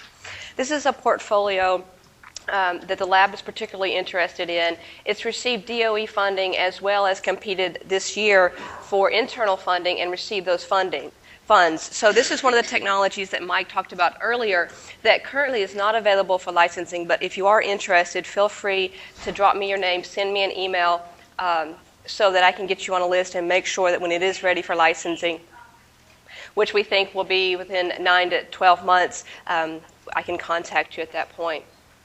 So the inventors on this technology are Chaitanya Narula, who is in Materials Science and Technology Division, Brian Davison, who is in our Biosciences Division, and Martin Keller, who is in our Energy and Environmental Sciences Directorate. Dr. Keller is with us today to help answer questions. So the technology, it's a platform for converting bioalcohols to hydrocarbons, hydrocarbon blend stocks, so that it can be a drop-in fuel. So we have CO2 and hydrogen that allows photosynthesis to occur in plants. We use these plants in order to create bioalcohols in a conversion plant. We take the streams that are created in these conversion plants, either the fermentation streams, so not purified alcohols, or distilled alcohols, and we run it through our catalyst. This and the method for using the catalyst is our novel patent application pending technology. So we have a zeolite catalyst that, when applied to these fermentation streams or the distilled alcohols, allow you to produce fuel and water. Directly, it makes a replacement or an additive to gasoline, or going through a distillation step, a fractionation step, you can get jet fuel for aviation, you can get diesel, you can also get JP8 for military vehicles. So why is this novel? Well, why is this important? It allows us to get beyond the blend wall. So right now, bioalcohols, your ethanols, or your biodiesels can only be blended for 10% for bioethanol, 20% for biodiesels before having to make major changes to your engines. The catalyst is inexpensive and works in aqueous solutions. Most catalysts that have been tested for this only work for pure distilled alcohol. When you add the water in, it damages the catalyst. It can be retrofitted to existing refineries. So there are a lot of refineries, which I'll talk about in a moment, that you could go in, retrofit this, and allow your company to have alternative sources of income. Biomass-derived fuels are highly desirable. They allow us, they're from renewable fuel sources. They reduce our foreign oil dependence and allow compliance with regulatory requirements. And lastly, it uses existing infrastructure for distribution, so we don't have to have new ways of transporting these fuels. So the technology. You can take ethanol or butanol. This is the molecular structure for ethanol and butanol. Run it through our catalyst. Here is our a laptop version of the catalyst in action. And after running it through our catalyst, you get ethylene and water byproducts, as well as our green gasoline or our green jet fuel. The conversion to ethanol to hydrocarbons with the liquid fuel yield of around 55%, so majority of the product is our fuel at a relatively low temperature of 300 degrees Celsius. Ethylene and water are the byproducts, but they're a very small portion of the byproducts. The calculated octane number for this for these green gasolines, green jet fuels, is around 95. So this allows you, if you blend it with existing gasolines, to have a more premium grade gasoline. We have taken the products from this, the green gasoline. Here at OR now, we tested it in an engine designed for 250 milliliters of fuel, very small engine. and it shows combustion very similar to that of gasoline. It has no added hydrogens. Some of the technologies that exist today you have to have hydrogen, which is another energy-intensive process, so no hydrogen. We believe the TRL level is at 4 right now. And in terms of showstoppers, we don't see any at this point. One important aspect to catalyst is aging. And so rapid aging has shown that the catalyst is durable and on par with methanol to gasoline catalysts. So in terms of leadership, it's a renewable blend stock produced from biomass without the use of hydrogen. In techno-economic analysis that was done in collaboration with the National Renewable Energy Lab in Colorado, so we have done some economic analysis on this. It indicates that the hydrocarbon blend stock is competitive with gasoline. We estimate that it's going to be around $3 a gallon. We have multiple patent applications on this technology covering the catalyst itself as well as methods for using the catalyst. And there are no known competitors. However, there's an enormous increase in alcohol to jet fuel conversion. Advantages. Some of these I've mentioned before, but it's cheap, stable catalyst in the presence of water. Moderate reaction temperatures. It's only 300 degrees C, and it's at atmospheric pressure. The fractional collection for desirable fuel blend products. You can get your jet fuels, your gasoline, or your diesel. Exploits existing and future fermentation alcohol technologies and infrastructure. So the impact. This creates a new approach to utilizing fermentation streams from lignocellulosic biomass refineries. The model can be retrofitted to existing refineries, and it eliminates the limits imposed on the use of ethanol as a transportation fuel. So it gets beyond that blend wall. So, in terms of research and development, our plans are to focus on the fermentation stream and ethanol conversion. We want to correlate the product distribution with the fermentation stream stage of purity. We also want to test the catalyst performance and targets, so we want to continue to do studies on durability of the catalyst, test it for at least 90 days, make sure that you have at least 99% alcohol conversion with less than 10% ethylene. And then continue to do testing in engines and make sure that the blend stocks that we're producing are equivalent to those generated through oil and gas. So in terms of commercialization strategies, there are many different ways we could go with this, but here I'm going to outline 2 major strategies that we thought through. First is licensing to a biofuel producer and also to a catalyst supplier. So we may have an exclusive license to a catalyst supplier to make sure that we have quality and a high volume in supply of the catalyst. And then non-exclusive licenses to our biofuel producers. In this model, ORNL could then continue to be continue to do customization and service work, because before each application, the method might be slightly changed depending on the fermentation stream. The second strategy could be an IP licensing to a customization or service company. This could be one exclusive license to one company. That company would be responsible for developing the technology further, choosing their catalyst producer, and then they would work directly with the bioalcohol producers to customize the product as needed. And then they would perform customization and service work under a license. So in terms of the application targets, the customer targets, as I mentioned, it's transportation, jet fuel, and diesel or JPA. The target customers are very similar in these: fuel reformers and ethanol producers. And in terms of current practice, as I mentioned, E10, E85 engines, as well as biodiesel. So what's the market opportunity? According to the Renewable Fuels Association, there are 204 ethanol plants in the U.S. with capacity of around 13 billion gallons. The construction and expansion with additional 522 million gallon capacity. This excludes cellulosic ethanol plants that can add up to 5 billion gallons per year capacity in 100 plants. So licensing opportunity could be anywhere between 204 to 300 plants. And that doesn't even include the international market, such as Brazil, which produces a lot of bioethanol. Also, this is an international market because of geopolitical factors. Aviation fuels in Europe is subject to EU emissions trading scheme, requiring renewable jet fuel.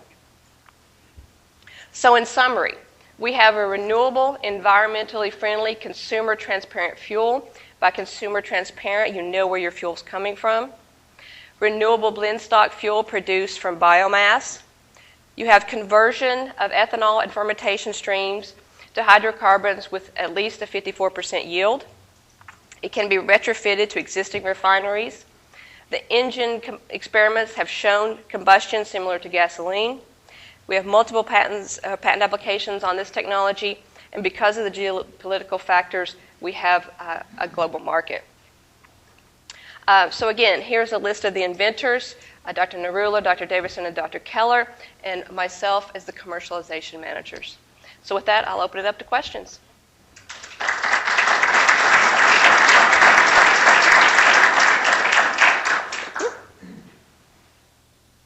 Yes, Scott. Renee, has anyone done an analysis, a side-by-side comparison of how much water is consumed in the process of manufacturing this fuel as opposed to a traditional gasoline ethanol blend?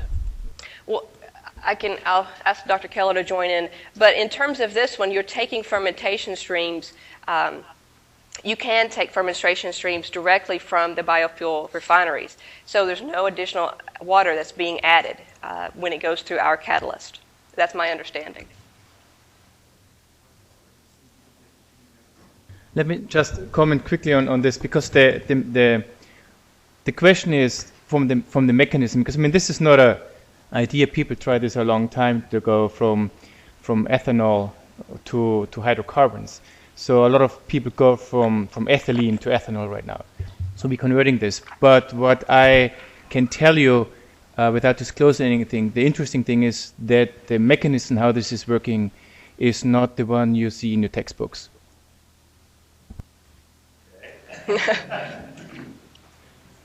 That's all what I can say. In terms of yield, did I interpret this correctly? Basically, I put in a gallon of ethanol and I get out a half gallon of gasoline?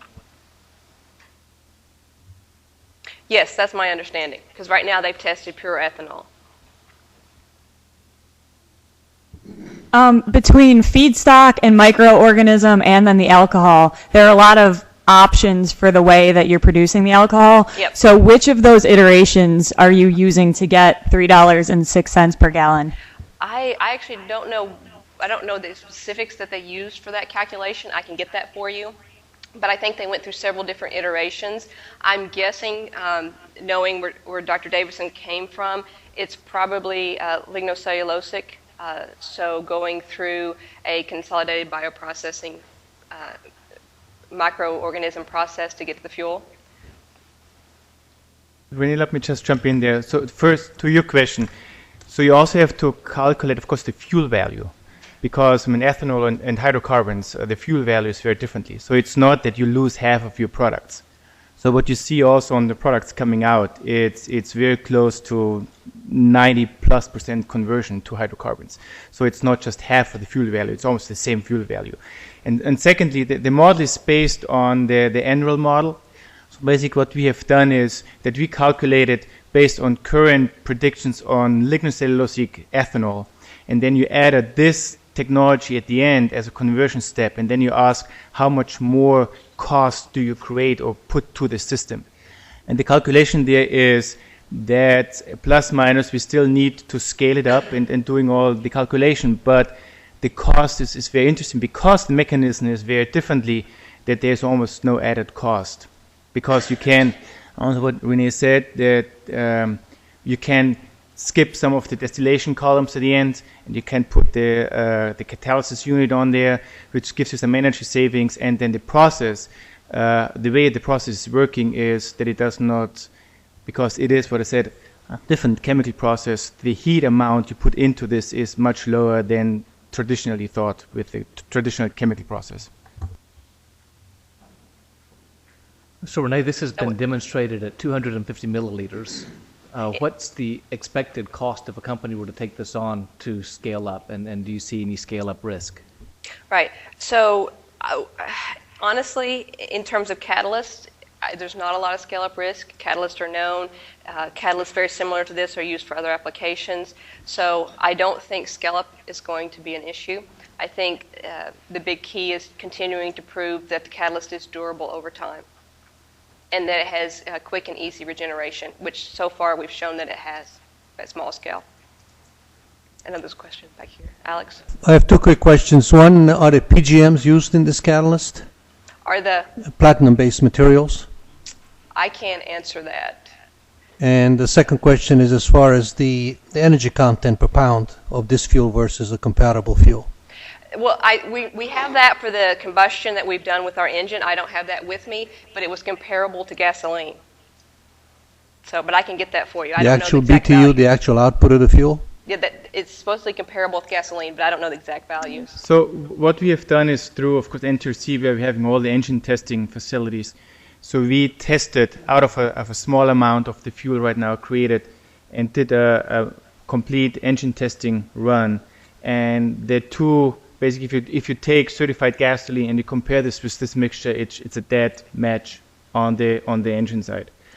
I think to the catalyst, again, I'm not the catalyst person, but the catalyst you're talking about, it's too expensive for this process. That if you put some of these metals in there, it would be too expensive. Does that mean that it doesn't use any platinum-based materials, or it does? I don't think so. We are not disclosing the catalyst at this stage. Just one last question for you. Is this associated somehow with a Fischer-Tropsch process? No. Renee, real quick, from Webb, if the process pressure is increased, can the heat energy be lowered way below the 130 C? Can you ask the question one more time? Okay. If the process pressure is increased, can the heat energy be lowered way below the 130 degrees C? I don't know. I think in the work that we've been doing, we've wanted to do it at atmospheric pressure. So I don't know the answer to that. It perhaps could. Great. Thank you.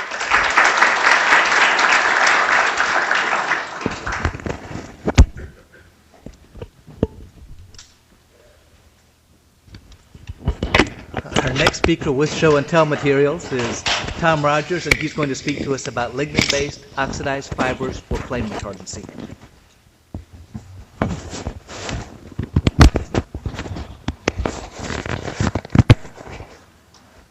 All set. Well, good afternoon. How many of you have at least a passing familiarity with the work that Oak Ridge is doing in carbon fiber? Can you put your hands up? Yeah, I thought so. We're doing a pretty good job of spreading the word. There's a big opportunity in carbon fiber. The material is super light and super strong, and it has the capability of addressing a lot of big issues in the marketplace. Lightweighting vehicles, increasing the energy efficiency of wind energy, lots of applications. I have a sample here of a carbon fiber piece. It's a little bit big to pass around, but Carol's good, so she can do it. Rick Spears made this part for me. Thanks, Rick. The issue and the challenge that we have with carbon fiber is cost. If we're going to be able to move away from an aerospace application into high volume manufacturing, we've got to get the cost down by about 50%. Oak Ridge has been leading the Department of Energy's efforts to develop low-cost carbon fiber for more than a decade. And we are just about to open a $35 million pilot plant, which was built purposefully outside the fence to allow industry to come up next to it. Unlike anything in the world, we've been able to demonstrate at lab scale the ability to lower costs by 50%. We now have the opportunity to work with industry and to demonstrate it at near commercial scale. So to give you a sense of what 25 tons means, the smallest commercial plant in the United States is 500 tons a year. So this is 1/20th scale. But as you can see from the picture, it's also a very massive project, a massive undertaking. Industry is really, really interested in this. We started an Oak Ridge Carbon Fiber Composites Consortium a couple of years ago and have 42 members. And if you look at those names, you'll see that they go from small entrepreneurial outfits all the way to the biggest companies in the world. In response to this opportunity, the partnerships group worked with our research staff to develop a purposeful carbon fiber composites commercialization strategy. And really, the ways we have to lower the costs are the left-hand column, new feedstocks, and the third column, advanced conversion processes. But given the time we have today, I'm going to focus your attention on one of the feedstocks, and that's lignin. So lignin is part of every tree. 30% of a plant is lignin, the other parts being cellulose and hemicellulose. It's abundant and inexpensive. It's a byproduct of pulping and papering and biorefineries. And it's the only non-fossil-based precursor for carbon fiber. So it's green and nothing else is. It's not going to be affected by spikes in oil prices. We've done a lot of work in carbon fiber. We've actually produced 50 pounds of it. We've had a lab scale demonstration of a first early application. And over the past year, we've analyzed 11 different samples, hardwoods and softwoods from biorefineries, pulp and paper, annual grasses. We know a lot about lignin carbon fibers. The laboratory is interested enough in this that they're spending their own money.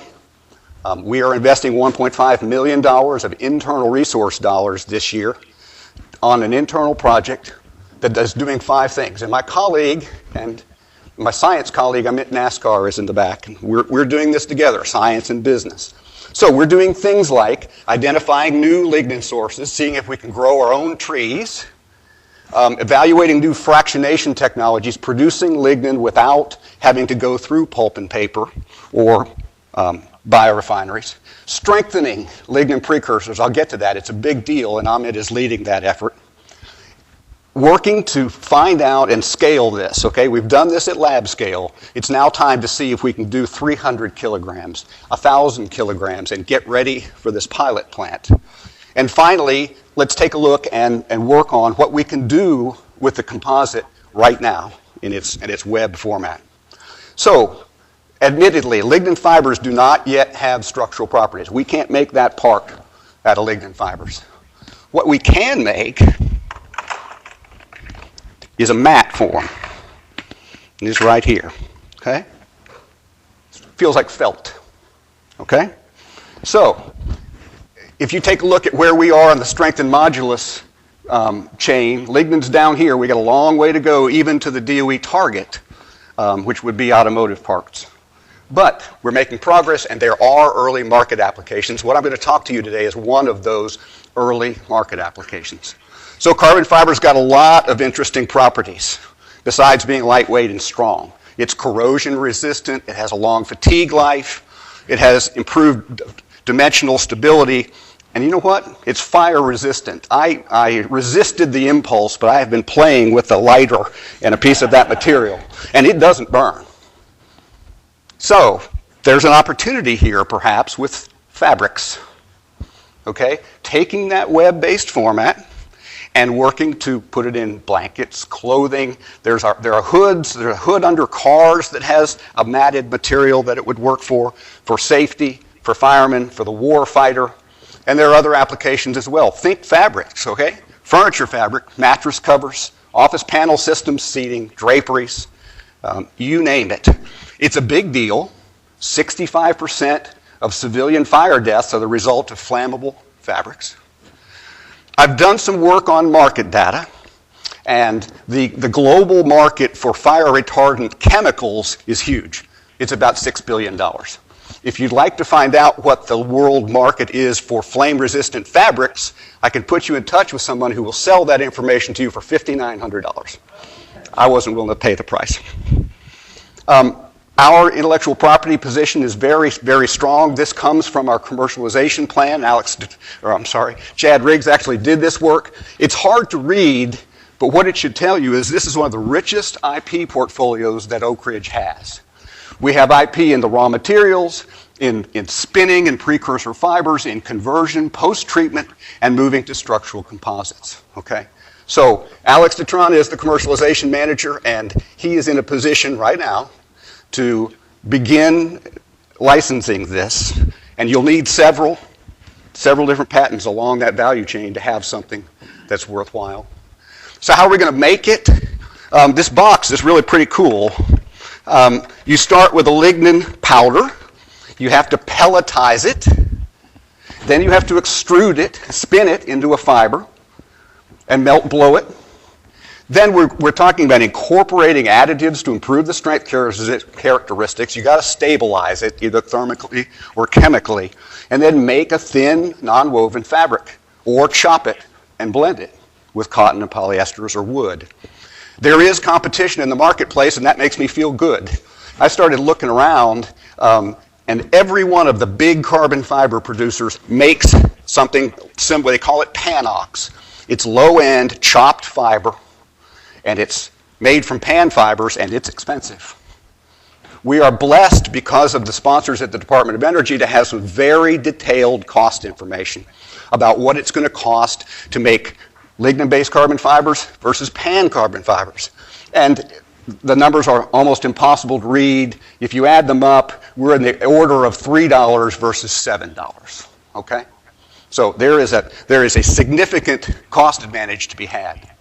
So in summary, lignin is abundantly available and inexpensive. We've identified a potential market opportunity for those. They've got a significant cost advantage over everything in the marketplace. And a key to success is going to be to leverage our know-how. We are the leaders in lignin-based carbon fiber. We have relationships with industry. We have a world-class facility. And we're in a position to help you address this new market. I will readily admit it's early, okay? It's being a pioneer, but there is this material has more potential than almost anything we're working on here at the lab. Thanks.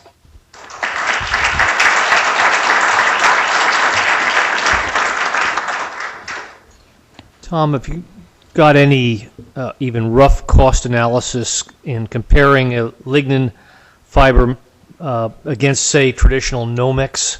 What are the costs for as a commodity going into a garment manufacturer? I really think, Scott, that the next step for us is begin speaking to them and follow two paths, right?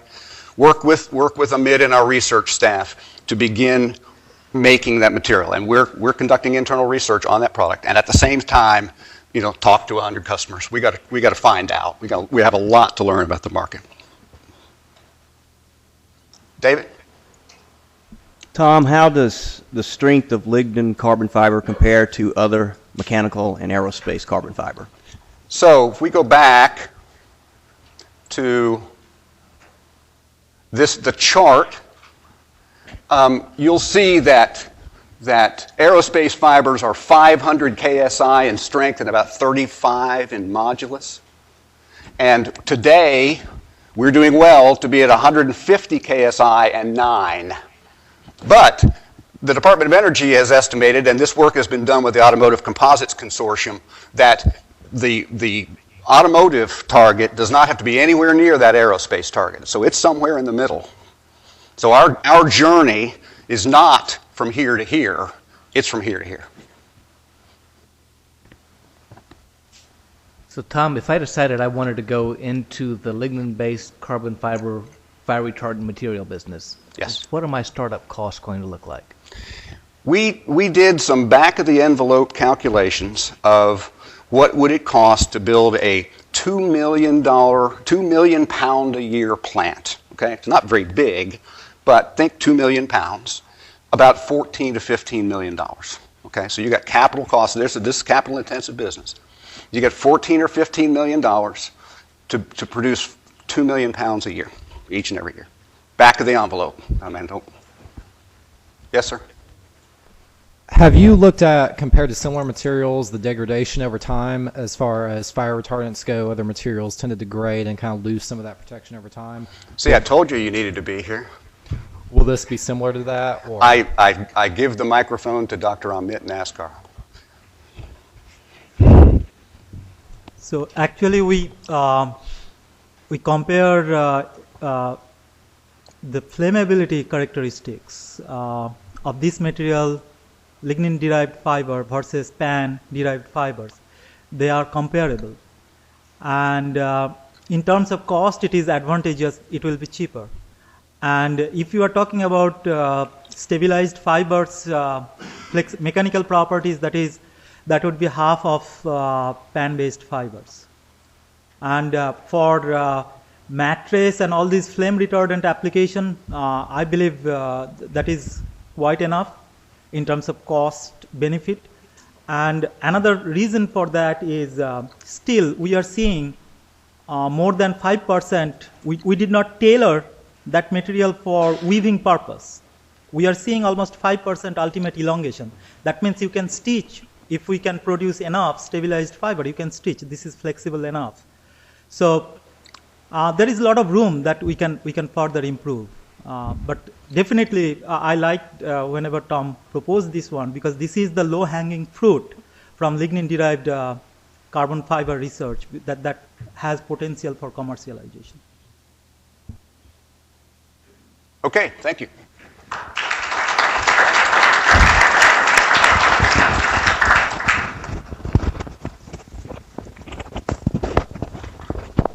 So we had a last-minute scratch on the first talk before or after the break. So we'll be able to make up our time. So the break will go for the next 15 minutes, and ask that we reconvene at 20 after 3. Thank you.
Thank you.